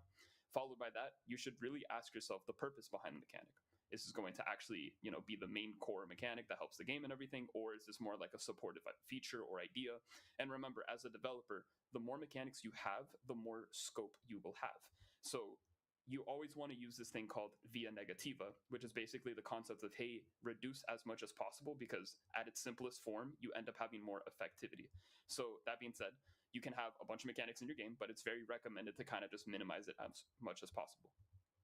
One other thing that I think is extremely important is the appeal. And this doesn't necessarily mean if the mechanic's going to be popular or something that resonates with a lot of people. This is more about the synthesis of if your mechanic is aligned with your game. So for example, if you're making a shooter, you probably want to have a lot of shooting mechanics. If you're going to make a card game, you probably also want to have a lot of card game mechanics. Now, you are allowed to mix and match these genres and concepts together, and there's nothing really wrong with that. What we do advise is, hey, if you are able to align the mechanic with the genre that your players are expecting to play, you're going to create more flow. And flow is just another fancy word of saying, hey, I'm going to have a kind of like a stable enjoyment and just really understand that, I'm going to have my ups, my downs, but I'm going to expect these type of things. So again, in a design phase, there's really no wrong answer to what type of mechanic you're going to be applying and what type of purpose. But we do have to get to the conversation of, the whole like risk and reward stuff that we'll get to. So for the rest of the video, I'm going to go ahead and use these 3 games as an example of like how we can continue building this chart, right? So for example, purpose is, hey, what are we making? The first game is the bullet hell. The second game is Halo's flight mechanic. And the third game is going to be talking about Smash Bros. Up a beat. So what is the purpose of the bullet hell game? Well, we're going to have these like powerful attacks using weapons. What is the purpose of having a vehicle in Halo? We get to fly. And what is the purpose of, the up B in Smash Bros? It's to recover to the stage. Okay, so does that appeal with the actual genre that each game is exploring themselves on? And the answer is typically going to be yes. With bullet hells, we're going to have weapons. With flying, it's a multiplayer shooter, so it kind of makes sense that you have these vehicle options, and the vehicle itself is technically a weapon as well. And with Smash Bros, what's really interesting about this is that Smash Bros is actually a platformer and a fighter, also known as a platformer fighter game. What's interesting is that recovery is a motion option. So technically it falls more into the platforming side of things. That being said, you can see that the synthesis of recovering to the stage relies more on the platformer. Now, that doesn't mean that it has to strictly be a platforming type of mechanic. It can be something else, and that's totally fine. But you can see that it just adds to the flow of things. So now we're going to talk about the most important part of this entire design concept, which is the challenge category. This is where you enable your risks, and this is where you enable the difficulties of expressing the mechanic. What we're basically aiming to do here is, hey, I want to design the mechanic so that the player is actually compelled to not use the mechanic. And that sounds controversial. That sounds weird. And, why would I make something that I don't want the player to actually deal with, right? And we'll get into that psychological reason in a second. But the first thing is, for every mechanic you build, you have to have a counter-forcing mechanic, as well as in like a counter-forcing obstacle. So if you jump, what's the counter-force of a jump? A gravity, right? So it's something that's going to push you down. In other words, if we look at the examples again, right? Let's say in my bullet hell, I decide to take this like giant cannon, right? Well, now I'm carrying the weapon, and I think it would make sense if the counterforce is, hey, what if I'm slower? What if my mobility is, decreased? What if I am just naturally a sluggish player? In Halo, if you're driving a vehicle, when you crash, you actually take massive damage. So you kind of have that intuition of, well, I'm flying, but I want to make sure I don't crash, which sounds obvious, but that's the counterbalance, because if there was no counter force for flying, then flying would be free, and then like it wouldn't really be as compelling, which we'll get to in a second. And then with Smash Bros, when you recover, you actually get to disable your attacks, depending on the character in this case, right? But for the most part, you're not allowed to do any other attacks. Once you use up B, you're just kind of like vulnerable in that state, and that's basically your opposition. This is the first step of writing your push and pull, which again was established by Masahiro Sakurai himself, right? So we have our mechanic and we have our counter force. Well, what else do we need to add? This is where we add mechanical polarity. This is very simple to do. All it's saying is, hey, what is your mechanic's weakness or shortcoming? Take that and elevate it. Make it worse. Make it harder. Make it more difficult for the player to actually want to engage in the mechanic, which controversial. It's it's like, why would I want to do that? But we'll get to that in a second. Quick interruption. So I just really want to make sure that you guys understand that the reason why polarity is so important is because it actually means that you're not average. Average just basically means, hey, we're expecting this, and this is like whatever. Like, you don't stand out. But polarity is basically saying, by making things worse, you make the opposite better. And this is the reason why we're doing mechanical polarity in the first place. Like, we're just adding more onto the risk to continue adding to the reward. Back to the video, right? So let's say with my giant cannon that I'm walking around with pretty slowly and everything, let's say I want to actually use the cannon. Well, I'm going to have to charge the attack to actually use it. So now I'm spending time to actually get ready to use the weapon. Okay, I'm not really compelled to use the mechanic because that's like a lot of like I'm slow and now I got to charge. Okay, maybe I don't want to do this, right? In Halo's flight mechanic, for example, did you know that if you crash really hard, you take not only massive damage, but you actually eject from the pilot seat? You basically lose the ability to, use the vehicle. And if you have any shields or any sorts of health, you automatically drop to like 1 HP, or you're about to like, the zone or range where you get killed very easily. And finally, in Smash Bros, when you do recover, you're vulnerable. Your ability to use up B again, or the damage output, is reduced, as in it gets stalled, and you can't air dodge. What do you call it? You can't air dodge. You can't shield in the air, and more importantly, depending on the character as well, you lose air drift, meaning the movement that you have in the horizontal plane as you're jumping just kind of becomes more rigid after you use up B. Well, that kind of just means that this mechanic's kind of like not horrendous, but it's difficult, right? It's just more. I'm getting more reasons not to use it. And then we finally finish this challenge category with the final part, which is the actual risk. And so risk is going to be the possible punishment that the player receives for performing incorrectly, or not using the mechanic correctly. So in our feature, we already talked about opposition. We talked about how do we make that opposition or that shortcoming way more elevated. And now we have to talk about possible punishments, meaning after the player engages with this entire feature, what could possibly go wrong after doing that? And so going back to the cannon example, I'm slow, I'm vulnerable because now I have to charge the attack. But let's say I shoot and I miss. All of that for nothing, right? I probably spent 5 seconds being very vulnerable and just kind of like sluggish and everything just to miss. My punishment would be missing.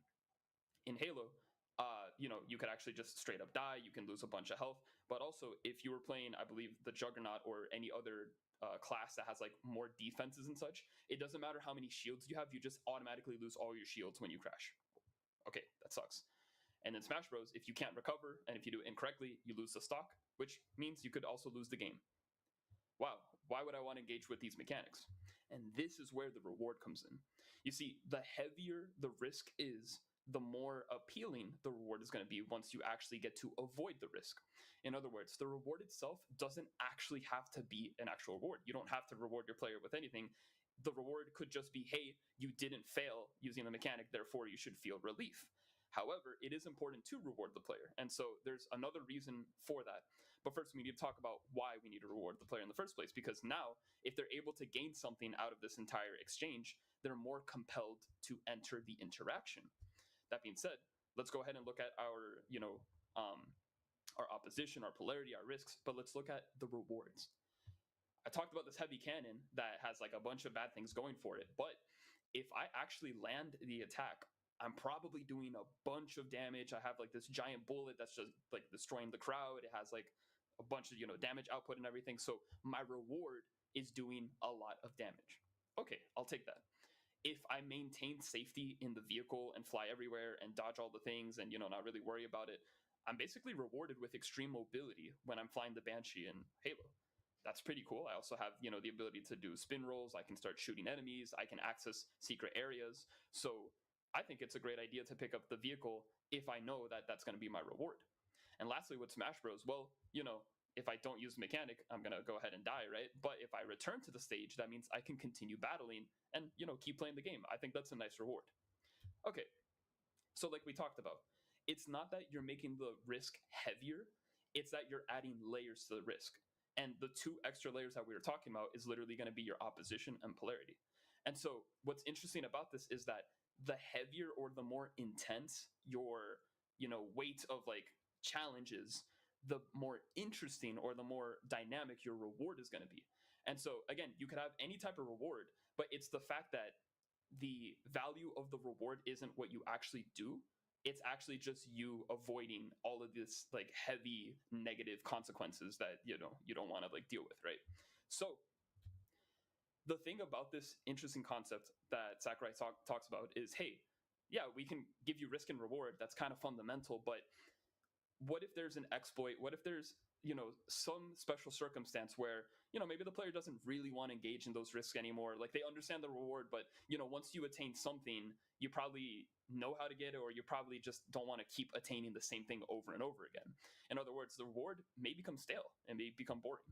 How do we fix that? And so this is where the progress comes in. This is known as progression. And what it basically means is, hey, every single time your player does something that gains a reward, you need to make sure that they're getting a return of investment.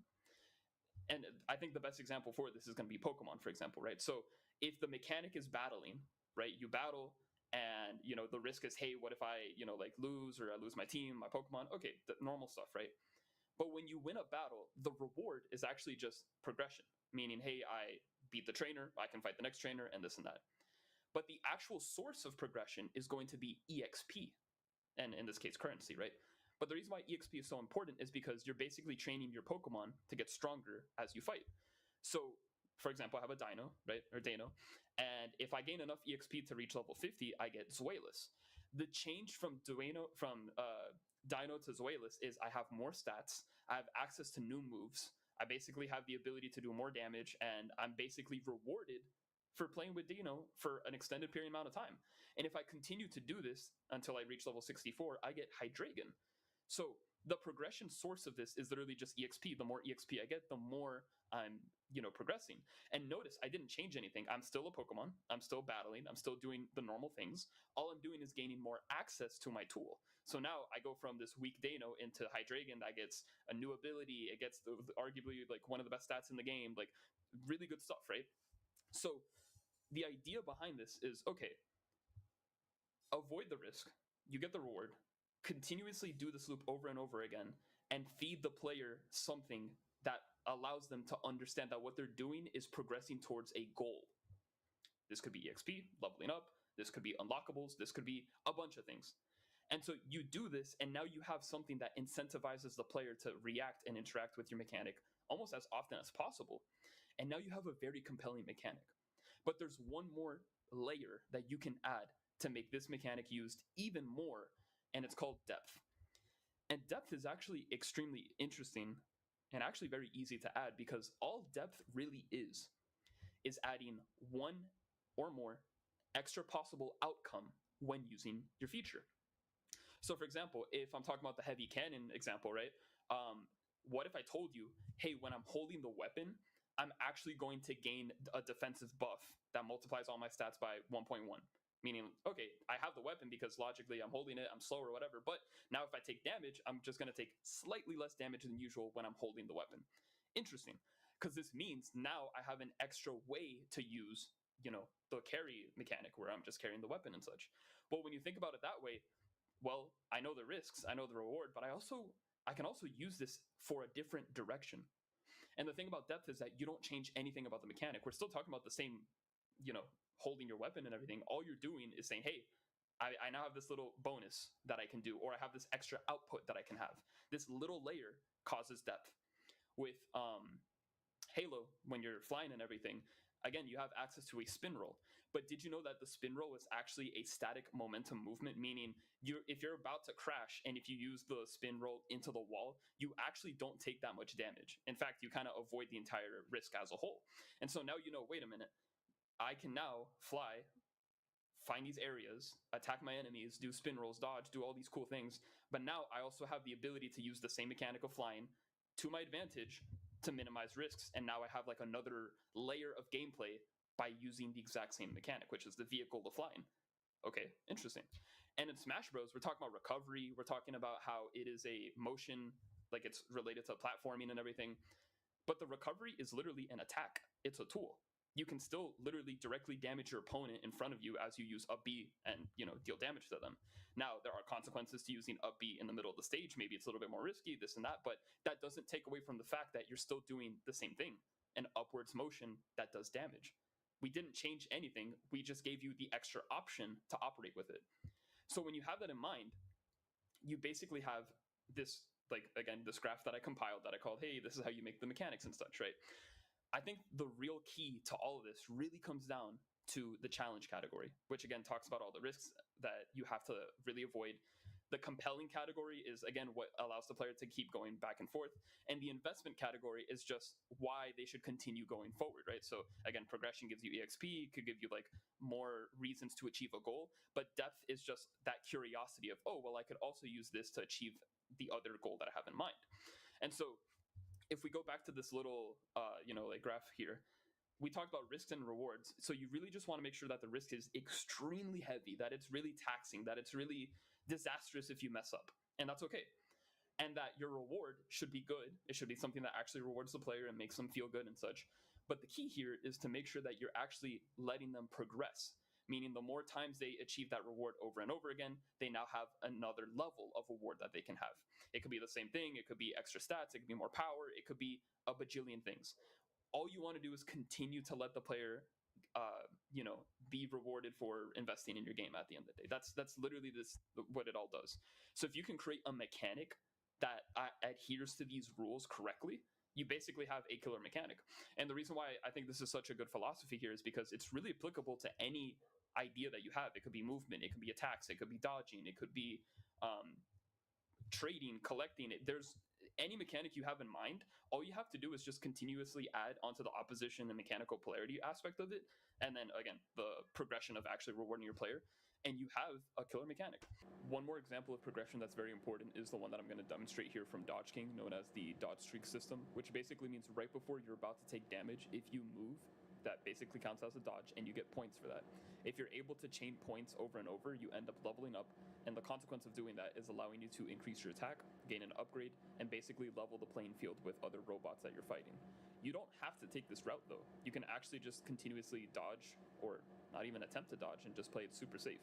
You can go up to robots, do neutral attacks, but the consequence of not engaging in the mechanic is you simply never expressing a higher level of power, never attaining other upgrades, and simply kind of like falling behind when enemies do eventually get tougher and have harder patterns to dodge from and everything. So what I really want to exaggerate here as well is that a very well-placed mechanic that has a really good progression system is that there are both consequences for using and not using said mechanic. So if my feature says dodge, then I should reward the player for doing that. If my player completely never wants to dodge at all, they can still play the game completely fair. However, there will be consequences for that. So that's when you know that your progression style, or like whatever you design for progression, works when it has consequences for both using it and not using it. So, hey, let's say you already, you're prototyping a game. Maybe you're in the middle of your game development right now, and you just want to kind of reassess some of your, mechanics at the moment. And you might be asking, hey, like, I understand this, but maybe I don't have that much polarity. Maybe I don't have that many negatives in my current mechanic. And so I have a couple of examples that you can go ahead and use. And again, this is super easy, right? It could be very little things such as stats. It could be your ammo. It could be how you move, your weight, your gravity, all of these things, not a big deal. It could be very intricate. It could introduce, doing self-damage, having status effects, maybe being more vulnerable, lingering into other combos and such. So like there's a bunch of things that you can do, right? But what I want to share here today is, this is the little chart that I designed and such. Again, a lot of inspiration comes from a lot of research, thanks to Masahiro Sakurai and other developers that have been contributing as well. But I also do want to say that I made a worksheet that you can go ahead and download for free and just go ahead and use whenever you want. And it basically talks about all the things that we just discussed here, which is your mechanics, the purpose, opposition, mechanical polarity, risk, reward, progress, depth, appeal. And you can just go ahead and kind of like fill it in. Ask yourself, like, is this going to work? Maybe I should assess this. Oh, my mechanic actually doesn't have that much of a risk. Oh, my mechanic has a reward, but it could be better.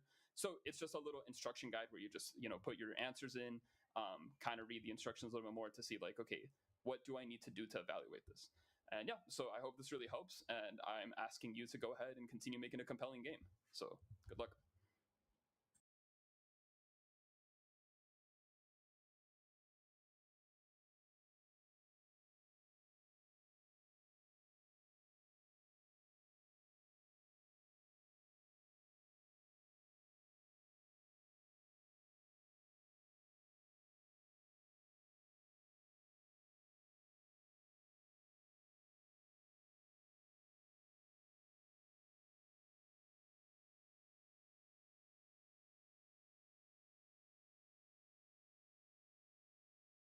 Hey, this is just a short video I wanted to make on one side thing we've been doing on the Stop Killing Games campaign. A quick refresher, Stop Killing Games is a consumer movement to stop publishers from effectively destroying video games customers have already paid for. Well, we've been attacking this problem through many different avenues, and one emerged late last year with getting in touch with the BEUC, a European consumer organization. They might be able to propose new law or clarify existing law within the EU Commission down the line. If that happens, it's going to take a long time.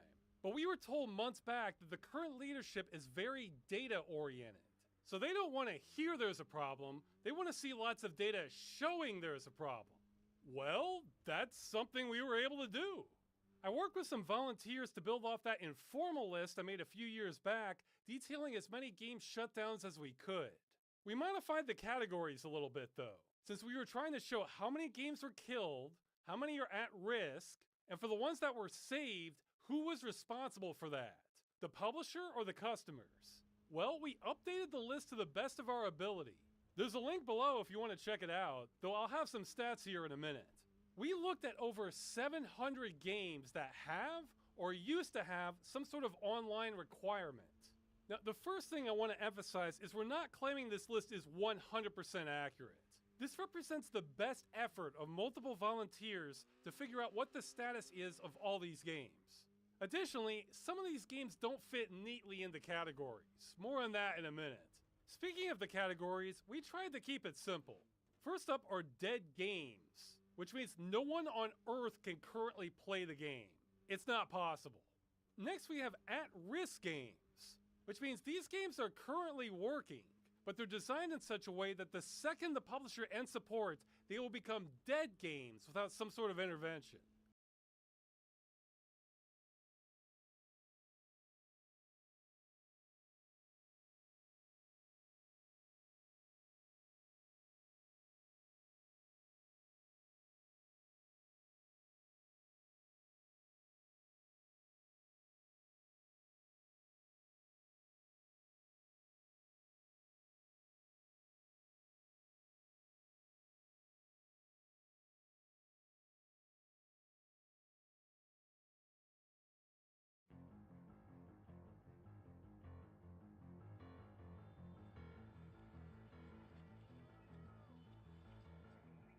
There's been a lot of talk about Abraham Lincoln.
not Abraham Lincoln.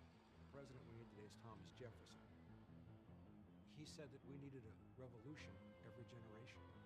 Thomas Jefferson said you have to be ready in order to preserve the vitality of your liberty and your freedom, to defend it, not by overthrowing anything else except for what you've been holding in your head that may not be applicable anymore. We've gotten very lazy. We're many generations overdue for a revolution in our thinking.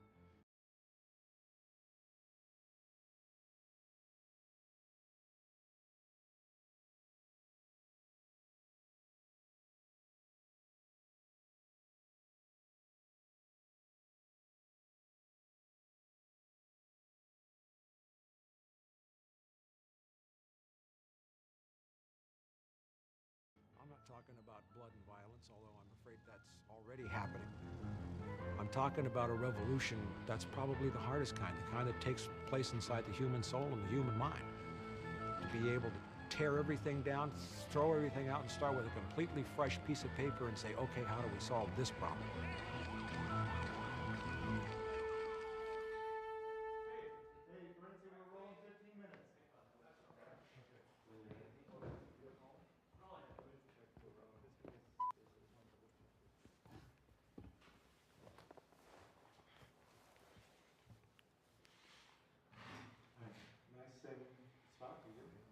Can you talk to me a little bit? I mean, who are you?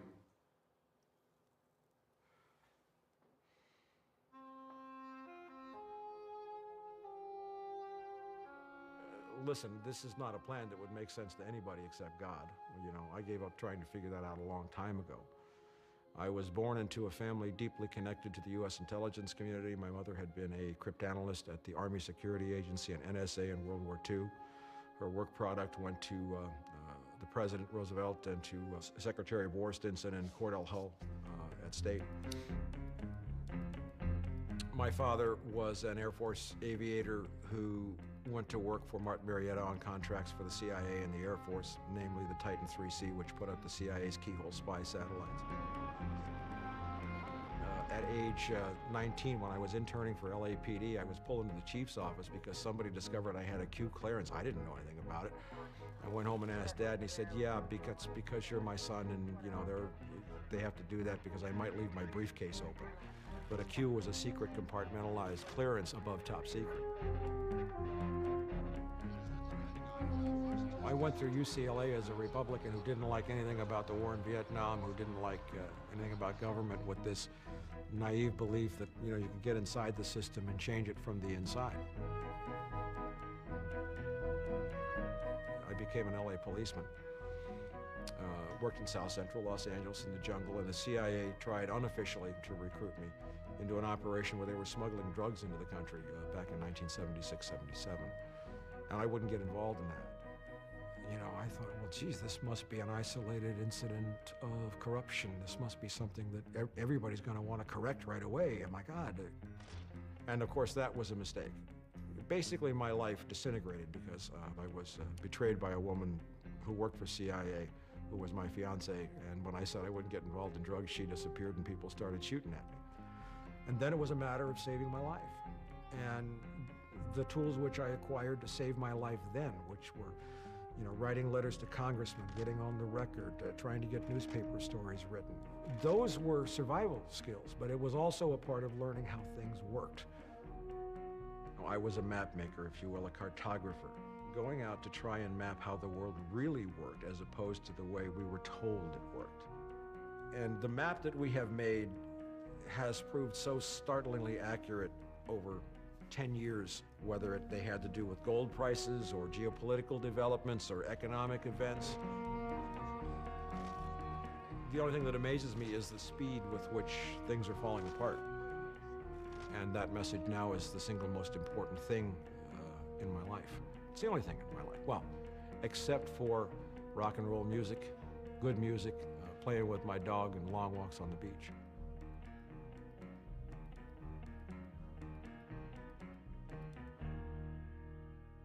Rags, come here. Rags, come here.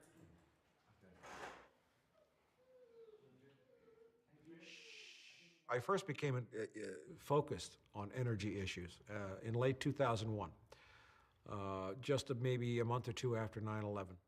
I was contacted by a geologist, a brilliant guy named Dale Allen Pfeiffer, who introduced me to the concept of peak oil and the basic issues about energy, and helped me to realize that there was a great deal of evidence in 2001, not only that peak oil was very real, but that government agencies were acting and responding as if it was very real.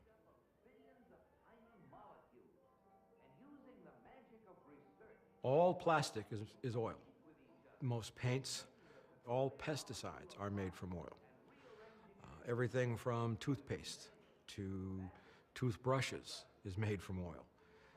There are 7 gallons of oil in every tire. There is nothing anywhere in any combination that will replace the edifice built by fossil fuels. Nothing.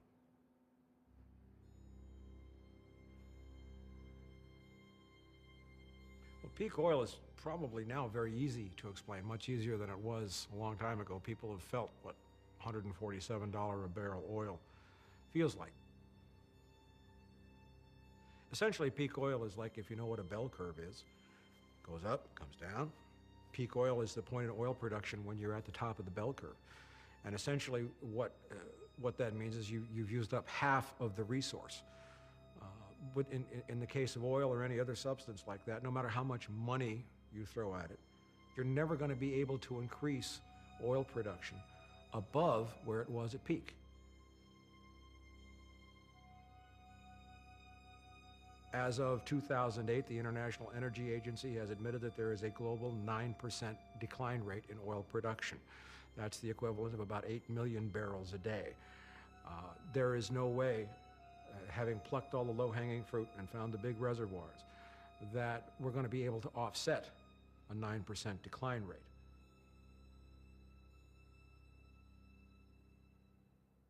From a detective standpoint, if you're trying to assemble a case, the multidimensional aspects of a case, means, motive, opportunity, to understand what kind of force drives events. Peak oil was almost, with the stroke of like a diamond cutter's knife, the single piece which started to make everything resonate and make sense together.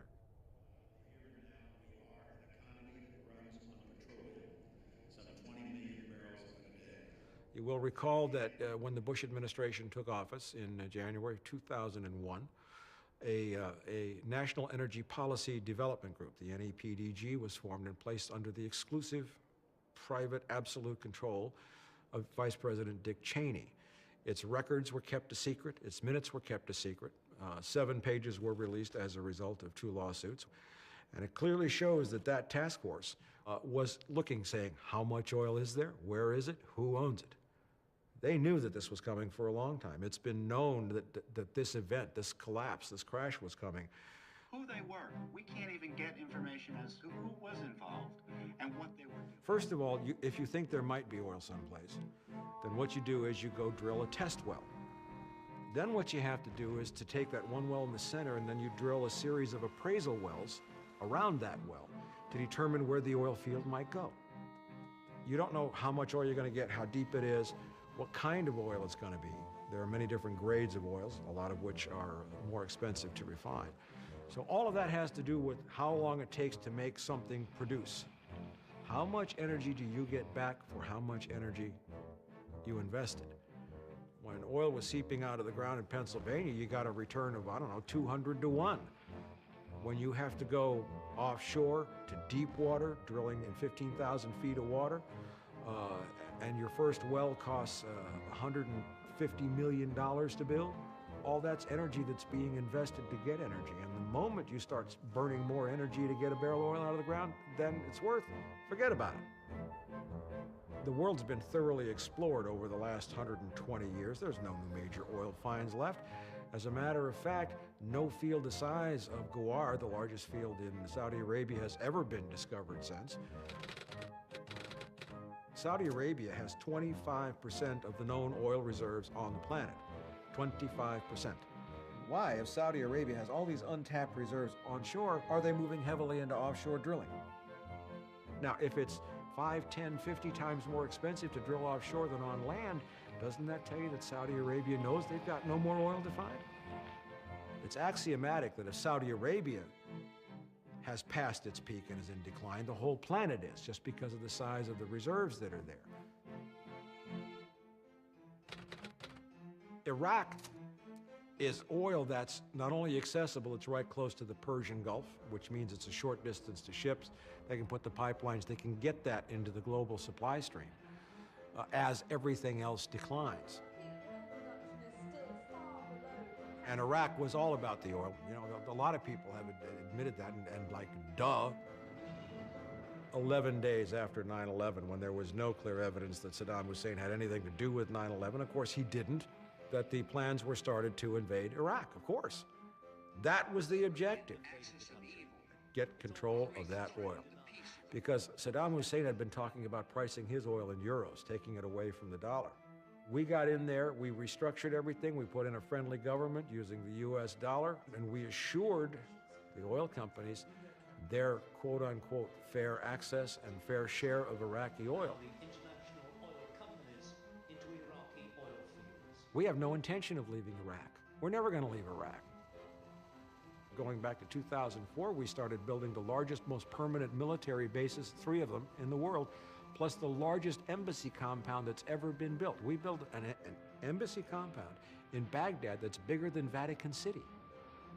That's not a temporary deal.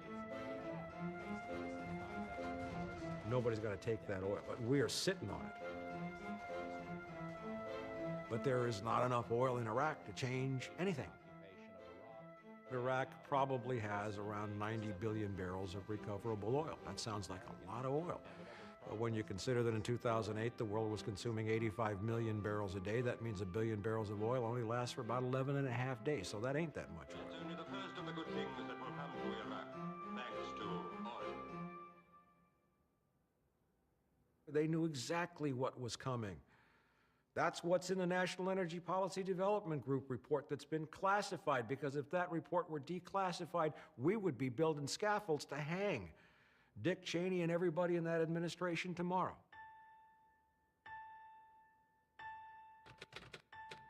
Let's assume, just for the sake of discussion, that there's 600 billion barrels in the Arctic. First of all, it happens to be under the polar ice cap. That's a problem. The polar ice cap happens to be on, 10, 15,000 feet of water. The problem with the polar ice cap is it floats, it moves. So you can't drill a well on Tuesday and expect it to be in the same place on Thursday. That's why a lot of conservative think tanks and oil companies are cheering the melting of the polar ice caps.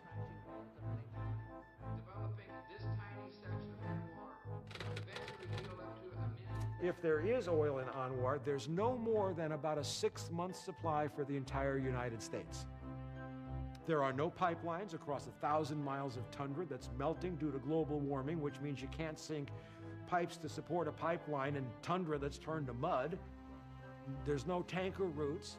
The wells aren't drilled, and yet we are spending our future as if that oil is there. We got to drop all this lying right now. If we don't need transparency about anything other than about how much oil is really left, because we don't know. Oil is a commodity, it's an asset. You make loans based upon what's in the ground. So you have all these accounting terms. Possible reserves, proven reserves, ultimately recoverable reserves, verified reserves, estimated, but actual reserve estimates are state secrets. The Saudis don't dare announce that they've passed their peak of oil production. Why? They have a very restive population that have been sold an expectation of a rising standard of living, and the moment Saudi Arabia acknowledges its past peak, it may well have a revolution. Now, what happens if there's a revolution in Saudi Arabia with 25% of the world's known oil? Where's that oil going to get replaced from? It can't be. Very complex problem. It's a very complex situation.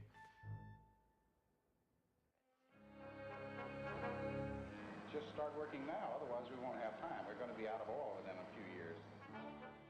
In doing this sort of pulling archival footage for this film, I found at least 10 examples of people in the late 70s talking about this is the end of oil. This is like end of a way of life, we're hitting a new era. This situation is destined to continue. People look at that footage and I think that they can feel that it's somewhat alarmist, given that we were able to continue our way of life for another 30, 35 years. Do you see any parallels between that time and now?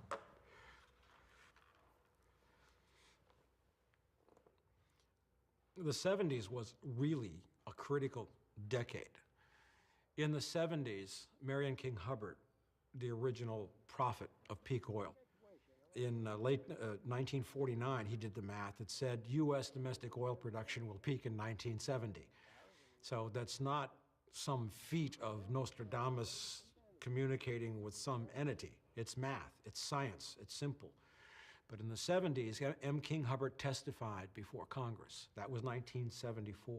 In 1976, President Jimmy Carter said, man, we cannot use as much energy as we have been using. To use energy more efficiently. That's when solar panels went up. That's when he started. He knew. They have known in Washington. I have published on my website, as have others, declassified CIA documents from 1976 showing that CIA was perfectly aware of peak oil. In those days, of course, when the situation appeared to be normal, when people had jobs, they had vacations, they had credit cards, they had credit lines, everybody's talking about growth, growth, growth, buy, spend, consume, consume, and everything seemed to be working. Yeah, we were called alarmists. We don't live in that world anymore. Americans were on the way to owning millions of cars. Democracy people in this land of over 800 million internal combustion powered vehicles on the planet. They all run on oil. It takes uncounted barrels of oil to make those cars and engines in the first place. And you cannot plug any new technology into an internal combustion powered engine.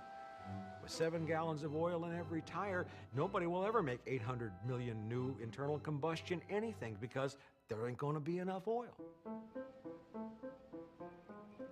Ethanol is an absolute joke.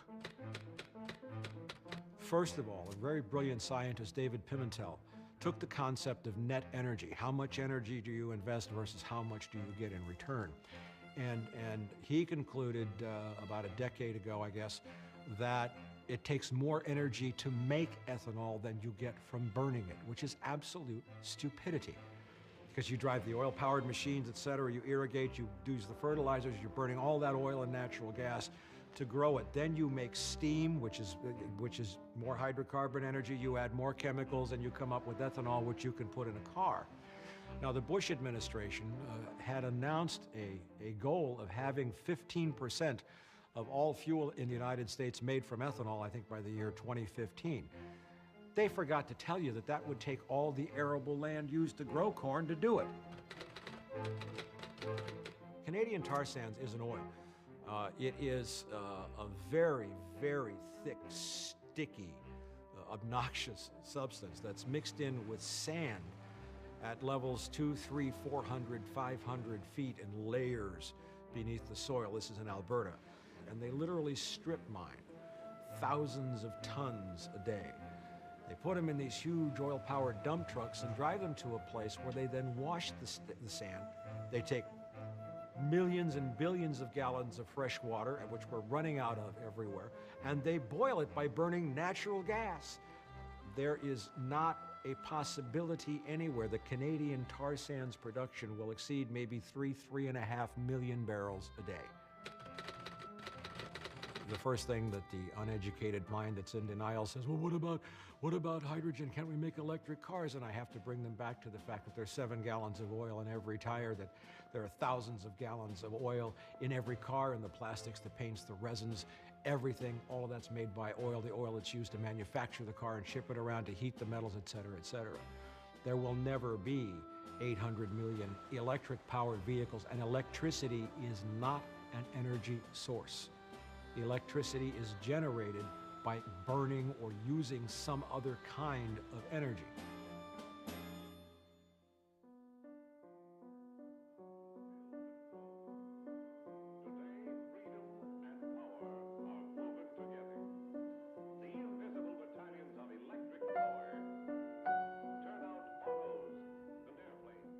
It's clear that electricity is the key to industrial civilization in that it powers our refrigeration.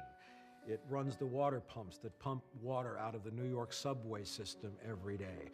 It allows us to commute electronically, charge our cell phone batteries, preserve food, run operating rooms, etc. The subject of alternative energies.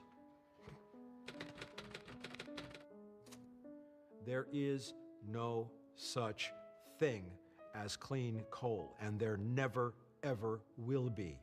Why? Carbon sequestration is enormously expensive. What it says is essentially is you capture the CO2 and any other greenhouse gases emitted. In the burning of the coal, you exert enormous amounts of energy to compress it, then you move it over enormously long distances, and you pump it into some airtight chamber in the ground where somebody will figure out with technology what to do with the greenhouse gas in 10 or 15,000 years. Nuclear process requires something like 10 to 13 years of incubation to get the permitting done, all the regulations satisfied, and the construction of nuclear power plants is one of the most energy-intensive processes in the world. The steel, the lead containment, the enrichment of uranium is a horribly intensive process. You just don't throw a rock of uranium in and start making nuclear energy. Can't do that. The first and obvious problem with tidal energy is that it has to be generated or collected near a coastline. Salt water is extremely corrosive. There's an enormous net energy cost in manufacturing the machines. There are only two alternative energies which can really have an immediate impact, an immediate benefit.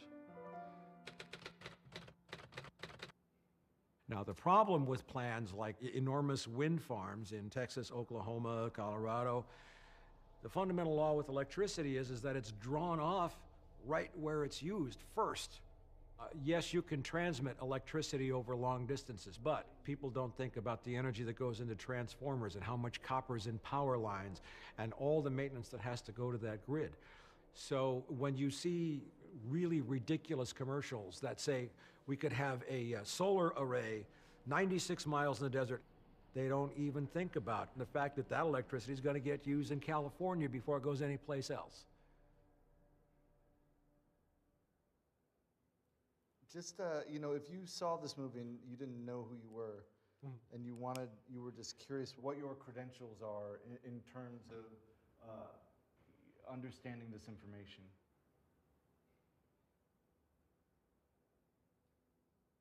I have a bachelor's degree in political science with honors from UCLA, 1973. Graduate of the Los Angeles Police Academy, valedictorian. Class of 1173, was sent to do a DEA narcotics enforcement school by LAPD. I have 30 years of experience as an investigative journalist. I've broken major scandals that have had national impact. Of course, I got to know many members of Congress. I'd been trying to testify for a long time, and actually I have never testified in Congress. I did, at the request of the Senate Select Committee on Intelligence, submit written testimony, but after they read the written testimony that I was going to submit, I never got called to testify. I've written 2 books, one of which is in the Harvard Business School library. I've lectured at universities all over the country and in many countries. People wonder, you know, how this guy with a bachelor's degree from UCLA came to know all this shit. Well, this comes from 30 years of learning how to scan mainstream media and read it. A way of finding stories from around the world that tell you all the things that are really going on, that are not played on the headlines, but they're the kind of stories that people who really make decisions know how to look for. And then how to connect them, how to place the dots close enough together so that they can be connected.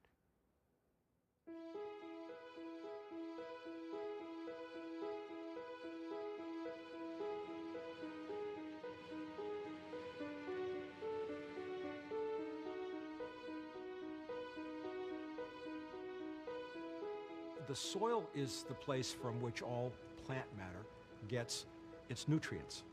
And if you keep sucking the nutrients out, the soil is useless.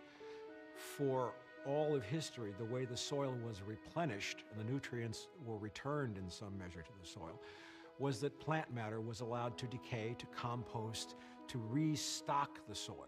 That's why crop rotation is so important. You may have one crop of celery which will suck certain chemicals out of the soil. Another crop, wheat or something else, may return those same chemicals to the soil. So the soil maintains a balance.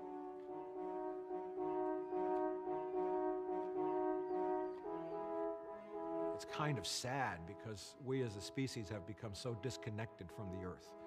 We don't have any real contact with the earth. We don't have any sense of its functions, its feel, its nature, its seasons, its timing.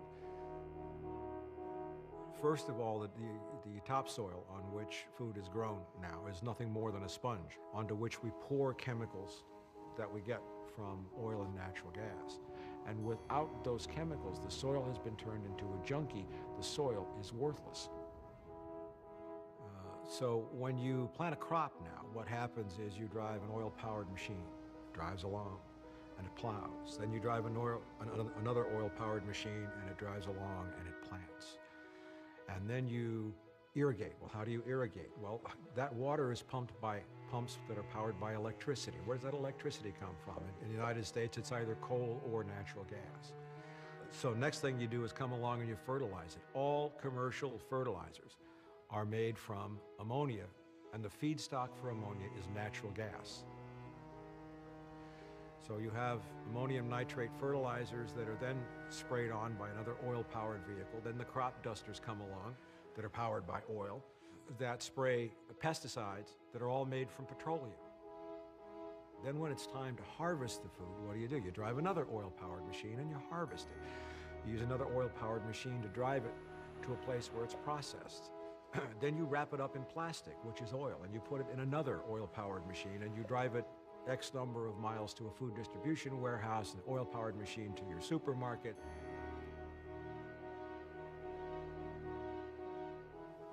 The way food is grown, produced, and moved around the world today, it's an enormous waste of hydrocarbon energy, which doesn't make sense.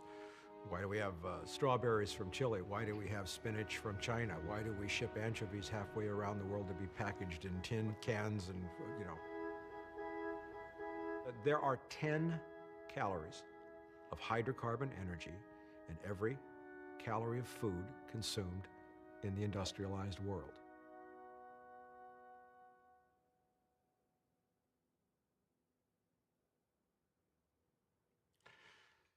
Three times in my life, I tried to walk away from, forget about the things that I had seen that were so out of whack, that were so crazy, that were so wrong. You know, and that's what many people urged me to do. But what inevitably happened every time I tried to walk away from this path that I walked was that everything else in my life would be taken away from me, so this path was the only thing left. I had no other choice. And yeah, anger and resentment do build up, especially when you see and document as much corruption, as much dishonesty, as much illegality, as much murder, as much betrayal as I have from people who pretend to be otherwise. And I reached a point, it was about 1993, when I first became involved or learned of the murder of Marine Colonel Jim Sabo at El Toro Marine Air Station. He was the chief of Air Ops, and he had caught CIA C-130s flying 2,000 and 3,000 kilos of cocaine onto his base, and he was suicided. I crossed my own Rubicon at that point. There was no turning back for me. And I knew that wherever this path was going to go, I had to follow it.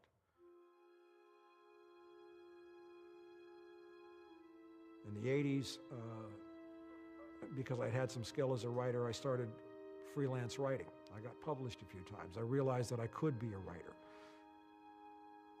I wrote about 109 mysterious deaths or suicides in the US military in a very short period of time, and I found that most of those were connected to covert operations in one way or another. The next real evolution came in 1996 after my confrontation with the CIA director Deutsch, John Deutsch, at Locke High School. You know, I remember standing up saying something like, you know, I am a former Los Angeles police narcotics detective. I worked South Central Los Angeles, and I can tell you, Director Deutsch, emphatically and without equivocation, that the agency has dealt drugs in this country for a long time, and the room exploded. I had been saying that CIA was dealing drugs for 18 years. I mean, I'd been shot at for it. I'd been forced out of LAPD. I'd been trashed. I'd been called crazy. If in the course of the IG's investigations and Fred Hitz's work, you come across evidence of severely criminal activity, will you tell the American people the truth? We will bring the people to justice and make them accountable. Like so often when they promise justice, there isn't any. It was whittled and tweeted down. There were some very mysterious deaths involved. Congressman Julian Dixon, who was at that meeting, had a very sudden heart attack, which led to the publishing of the first issue of my newsletter in May of 1998, From the Wilderness. I sat down and wrote a few pages out, like 8 pages, I think. I mailed it to 68 names. And over the next 8.5 years, From the Wilderness grew to have as many as 60 members of Congress as subscribers, professors at universities around the world, government officials. One of my first exposés after CIA and drugs was that I proved CNN was absolutely lying in something called the Tailwind Scandal of 1998, where CNN had correctly reported, their producer April Oliver had reported that CIA had used sarin gas in Laos during the Vietnam War, and Henry Kissinger authorized it. 4 different A-1 pilots who dropped the gas. In spite of what the Pentagon said. CNN, you know, rolled over. Henry Kissinger called. Oliver was fired. Pat Tillman series that I broke in my newsletter, all 7 parts, that was what broke the Pat Tillman expose that brought down 9 officers or got them disciplined. Tillman, the government violated its most basic responsibility. But my economic predictions then, oh, we had it so right. Problems are several-fold behind the economic crash that is coming that will be nothing like we have ever seen before. In 2006, we said, get out of debt right now.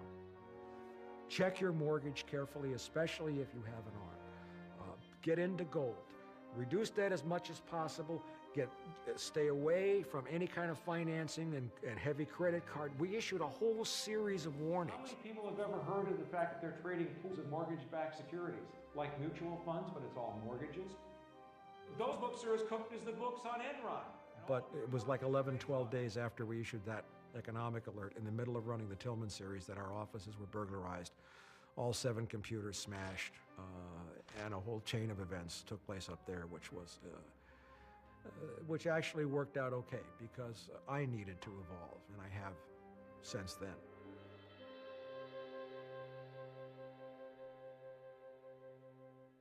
There was a period after, you know, so many years of deliberate attempts to sabotage my operations, 4 of which we connected in one way or another to the FBI. I published that I had retired. I said officially that I had retired. What I had, and at that point, given the way I felt, that was a pretty honest statement. I didn't know that I would bounce back, or that there was a third or a fourth wind to come inside of me. But that also is the image that I wanted out there, just to take the heat off me, at least until Bush and Cheney got out of the White House, because that's where the heat was coming from. From them personally, I mean, from their administration, or from the, you know, the people that ran the CIA, that ran the FBI, who was that pressure coming from? I have absolutely no doubt that Richard Cheney and Donald Rumsfeld took an intense personal interest in me and what my newsletter had published for all the years of the Bush administration. That's about as specific as I care to get.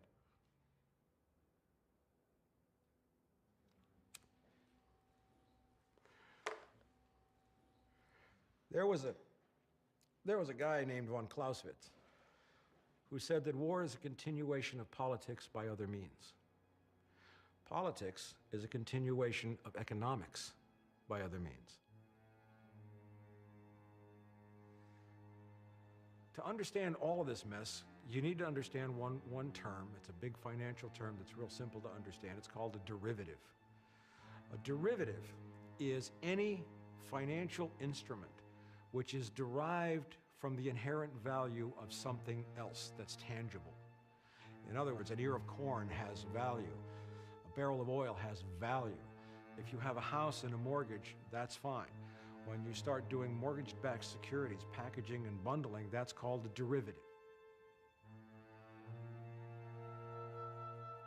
As of the start of the collapse, which let's peg at September of 2008, there were derivatives with a notional value, meaning that if you added up all the pieces of paper, were worth $700 trillion.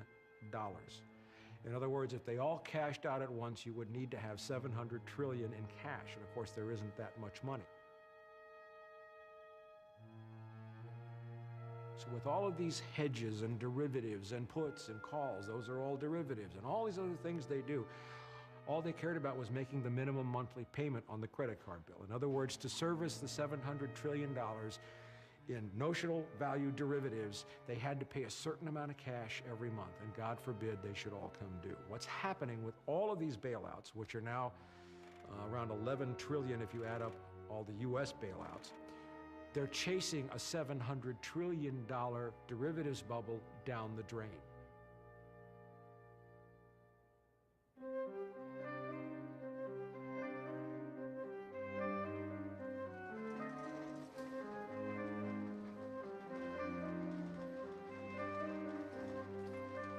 The people who have run the monetary paradigm, the economic paradigm, since money was first invented, have wanted to mystify it and to make everybody believe that only some expert could understand the mumbo-jumbo of the priesthood of money. Three things only anybody needs to know about the way money works around the world today. One, fiat currency. What is money? If I were to take a bill out of my wallet, and I reach in my wallet and I pull out this bill, it's $20. Wow. Okay. Can I eat it? Can I roll it up and chew it? Do I get calories and vitamins? No, I don't.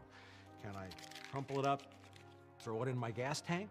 Is the car going to go anywhere? No, it's going to clog the fuel injectors, maybe. This is only a symbol. This doesn't mean anything. It's fiat. It's created out of thin air because somebody turned on a printing press. That's all it is. Before the great growth of population, which occurred with the advent of oil, came this revolution in the monetary system as well. There was a time when the pound sterling actually meant a pound of sterling silver. There was only so much silver out of the ground. It was tangible. You couldn't print silver. It was something real. You cannot print any more money than there is energy to back it up. That simple. So we have fiat currency. Then we have something called fractional reserve banking. If you were to bring me in a $10 deposit, I could make $90 worth of loans based on just having that $10 in my drawer, because it's all calculated on the premise that not everybody's going to come in and want their cash all at once. That's called a run on the bank. So they have calculated the odds, much as Vegas odds makers do. And said, okay, well, you know, very little odds under normal conditions. When I lend now a total of $100 based on that $10 deposit, that's more money that I create out of thin air. Well, gee, that means that in order to pay off, whoever gets that money has to make more money still to feed in at the bottom to pay the bank so that the bank can create still more money. You know, I think it's probably pretty safe at this point in time with the collapse of the U.S. economy to say that pretty much everybody is understanding how compound interest works. The higher the interest rate on your credit card, for those people who had, 20, 25% cards, that means they're creating that much more money if they don't pay cash every month. What I have just described is a pyramid scheme.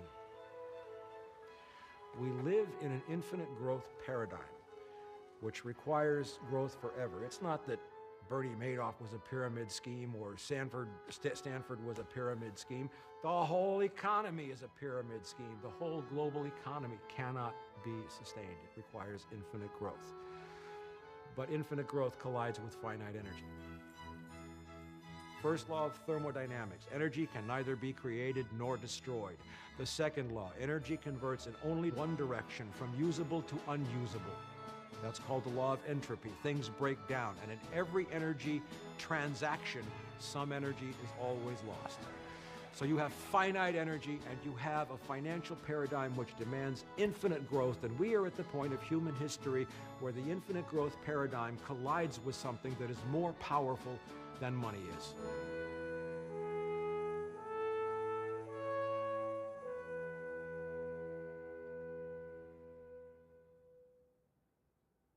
By 2006, I knew that the collapse was very imminent, that there would be a major implosion of the U.S. economy. I actually missed it by about a year, maybe a little bit more. I thought it was going to happen sooner, but it happened. And now that it is happening, these pieces are falling exactly as if everything else we had written, said, done, all the peak oil activists, all the sustainability advocates, our map was proving deadly accurate.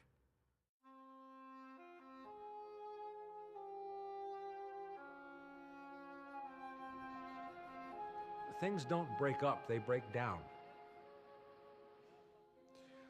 When a government collapses, what happens? The mail stops getting delivered. Air traffic controllers don't get paid, so they don't go to work, which means planes don't fly.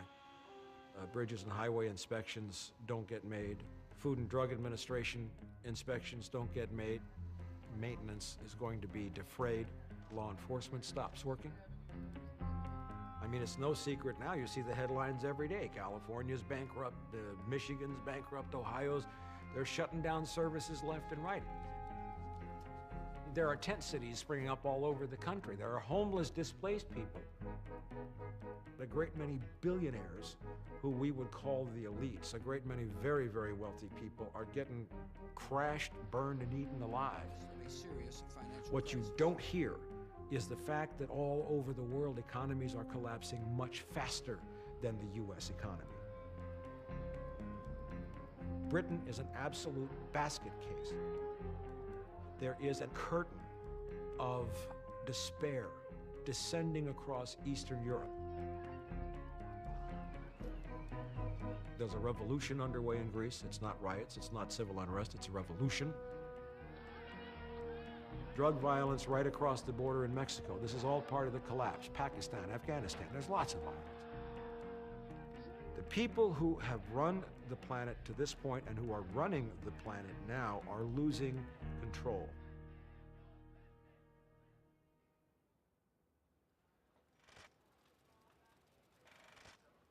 Have I ever been called a conspiracy theorist? Of course I've been called a conspiracy theorist. But I don't deal in conspiracy theory, I deal in conspiracy fact.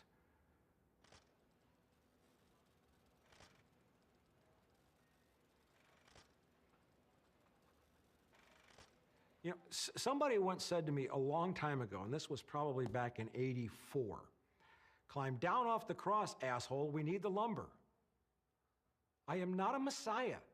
I am not responsible for saving anybody. The only person I'm responsible for saving is me. What I see now is the end of a paradigm that is as cataclysmic as the asteroid event that killed almost all the life on the Earth, and certainly the dinosaurs. Now, the dinosaurs were kings of their paradigm. And a paradigm is what you think about something before you think about it. Somebody talks about money, and you automatically accept without thinking that compound interest, fractional reserve banking, and fiat currency is okay, and we have to protect that, because if we don't protect that, it's going to be bad for us. If you know anything about Darwinism, basically what it said is that those species that had evolved or were able to adapt to changing circumstances were the ones that survived, and those that were not equipped or had become evolutionary dead ends were destined to die. Mike, you better be careful. It sounds like you're advocating social Darwinism. I'm not advocating social Darwinism. I am witnessing actual Darwinism. If you're in a camp with a bunch of campers and a bear attacks, you don't have to be faster than the bear. You only have to be faster than the slowest camper.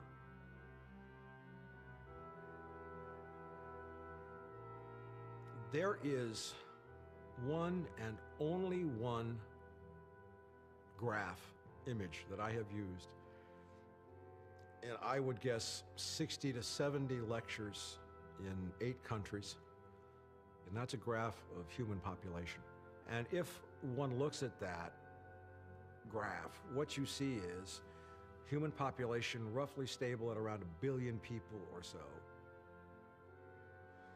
maybe a little bit more at around the time of Christ, and it stays pretty stable until we get to the bubonic. It starts to rise some as some primitive technology emerge, but then you get to the bubonic plague, there's a little dip. Then after the bubonic plague, you begin the start of what we would call the Renaissance and the early stages of the Industrial Revolution, the discovery of steam. The population starts to go like this. The introduction of coal, the population starts to go like this. But around 1900, around the turn of the 20th century, what you see as oil became ubiquitous was that the population went like this. And it goes up to 6.5 billion people. We may be at 7 billion people by the time anyone sees this interview. All of those people exist on this planet only because of oil. That's it. So it's axiomatic that if you take the oil away, the population must go away also. In all of science, in all of biology, there is no case where any population, be it bacteria in a petri dish or caribou in an Arctic island, runs into a set of favorable circumstances and goes to that point without an immediate crash down. It's a law. It's a law as fundamental as gravity. It's a law as fundamental as thermodynamics. And if one thinks about it, it might also be viewed as true of the stock market or the financial markets, which go like this, and when they go like this, they automatically go like this. That's the history of every bubble.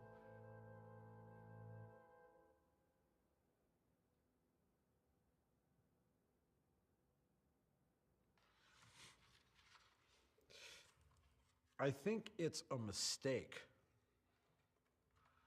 to ask if people, and make all people the same as one entity, if they will understand it. I don't care if all people understand it. When you're faced with an overwhelming life-threatening crisis, as in the Titanic being hit by an iceberg, and you happen to be aware before anybody else is that the ship is going to sink and there aren't enough lifeboats, and you know how to build lifeboats, and you tried to deal with that in however long the Titanic had before it went down, you're likely to run across 3 types of passenger on the Titanic. You'll run across a type that's basically deer in the headlights. Ship's been hit, what does that mean? What do I do? I don't know what to do. I don't know where to go. Should I do that? I don't know. That's one group. There's another group that says, we get that the ship's gonna sink. We get that we're all gonna die unless we make some lifeboats and do it fast. Show us what to do. And then you have a third group that says, this is the Titanic. It's absolutely unsinkable, unfucking sinkable. And so we're going back to the bar for a drink, and all you doomsday sayers can actually just take a hike. Now, if you're the one who knows how to build lifeboats, which group of people are you gonna help? Certain things are inevitable right now. FDIC insolvency, I will tell you, is coming. Insolvency of the Federal Reserve is coming. Federal Reserve can go bankrupt. T-bill defaults. We're looking at major bankruptcies, starvation, dislocation. All these things are already on the way. Everything is going to break down differently in different places. The best that I can do is give you some ideas of some markers that are going to come. The bumpy plateau has been described by peak oil activists and researchers for many, many years, and it's actually happening. Basically, you come up the growth curve of oil prices. And the oil prices go up until you start running out of oil. Then what happens is you have to destroy demand, which is what's happening with this collapse. Demand gets destroyed, the price of oil drops. But as you start a recovery, you start back up again and you collide again with the finite oil and the rising energy prices, which shuts everything down again. This is the bumpy plateau. I think it's fairly certain that the mortal blow to human industrialized civilization will happen when oil prices spike again and nobody can afford to buy that oil, and everything will just shut down. The collapse must happen fast in order to leave infrastructure standing. We've all heard the stories about infrastructure, you know, the sewers and the bridges and the roads and all that.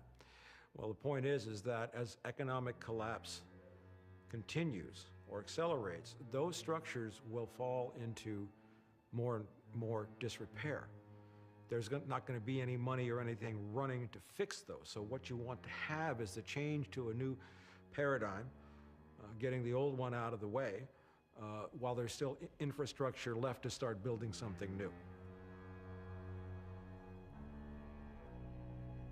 We have to survive the transition phase of human civilization, which I anticipate could last anywhere between 20 years, and oh my God, would that be fast and hard, you know, to 50 years or 100 years before some kind of stable civilization starts to emerge. You need to survive the transition phase, so don't panic, don't freak out. Use your heads, analyze your local situation where you live. Don't worry about rebuilding sewers. You're going to be able to get water for a few years. People say there's either oil or no oil. There's either food or no food. And people say, well, we're going to have food in the supermarkets on Tuesday and we're never going to see it again. That's not the way it's going to happen. As things break down, we will see specific shortages in specific areas for periods of days before it gets to the point where there's nothing left. So what you need to prepare for is not the end result, but you need to prepare to survive the transition. When people say, okay, I'm going to run for the hills, I'm going to go build a cabin, I'm going to buy 10 million cans of baked beans. Well, they're probably going to be the first to die. Number one, it's too late. If you don't know how to live off the land, and if you're not already on the land right now, don't even try to go, because you're going to fail miserably, and you might be shot by the people who got there ahead of you.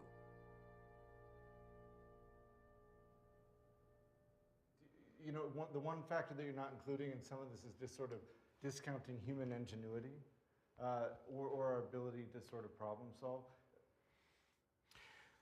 Because my father was an Air Force aviator, combat veteran, he was very much trained in a military style of decision-making and analysis where it's motivated by life and death decisions, where you are trained how to think critically and respond critically in response to emergency. So I was trained at an early age in the skill of critical thinking. And maybe I have a gift for it too. I believe there are some people who have a gift for critical thinking.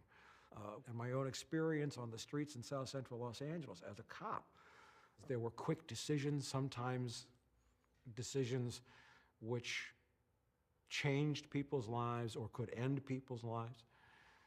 And it gave me an ability to respond and think, to separate the ice cream from the bullshit. Probably one of the biggest impediments I removed to critical thinking was I stopped taking mainstream media seriously a long time ago. But we were talking about human ingenuity.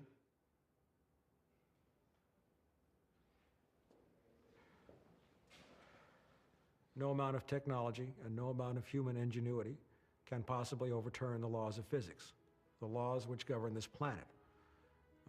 Those are intractable, immutable, real, and science has never been able to do that. Man's great arrogance, I believe, and one for which he's paying a price now, is to believe that mankind really could become God and even turn over and upset and revoke somehow the laws of the universe. I am a great advocate of buying and owning physical gold, not paper gold. You buy gold, you own it. When hyperinflation occurs after deflation here and all these trillions of dollars come back and we are wheeling wheelbarrows of $1,000 bills to buy a loaf of bread, the only thing people will accept for goods is going to be gold. Do whatever you can to re-insulate your house if you need to. If you have a house, if you have soil, you immediately get it off petrochemicals and start learning how to restore it. What I do in the yard where I'm renting, I'm mixing barbecue and wood ash, and then I go out and pee on everything, because then you get the root elements of ammonium nitrate that starts to bring the soil back. If you are dependent upon a cell phone, get a landline. All of the telecommunications companies that operate the satellites, the cell towers, the fiber optic cables, and all this stuff that makes your wonderful cell phone work are cutting back on maintenance as the stock market collapses, and we're going to see failures in cell phone service. A landline is a redundancy that can help you. Get books on first aid and holistic medicine. Moderate fresh water supply. A reasonable amount of food storage. You can't store enough to live on. What you need to store is seeds. Seeds that are not manufactured by Monsanto, that are not frankenseeds, that only work one time you plant them and then you gotta go buy more. You get good, organic, whole seeds and you store them. That could be a great currency in the future.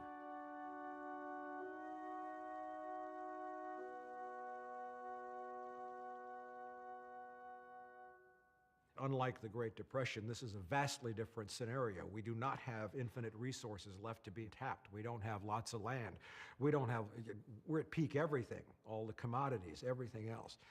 And what they had in the 1930s that my grandparents told me about was the ability to grow food right where they live.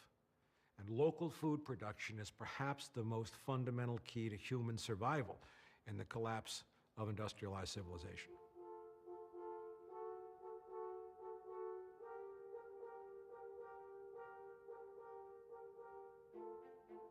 We've had examples of what happens when oil disappears and how civilizations respond and what works and what doesn't.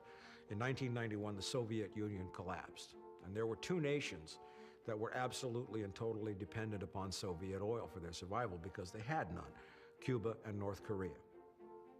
And what they did in response to that was completely opposite, and the proof, as they say, was in the pudding. North Korea was a rigid, hierarchical, top-down, Soviet-style, bureaucratic regime where everything came from the central government, they managed everything, and North Korea starved. I mean, it was, in human terms, the suffering was amazing. All of a sudden, there's no oil, there's no natural gas, there's no fertilizer, cars don't run, trains don't run. You get to a point where you can run trains on some day and generate electricity on others, but you can't do both at the same time. But the Cuban government reverted to one of the purest forms of capitalism.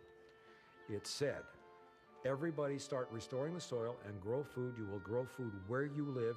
If you find any piece of arable land that's not being used, you occupy it and you start farming it and you start growing food right now.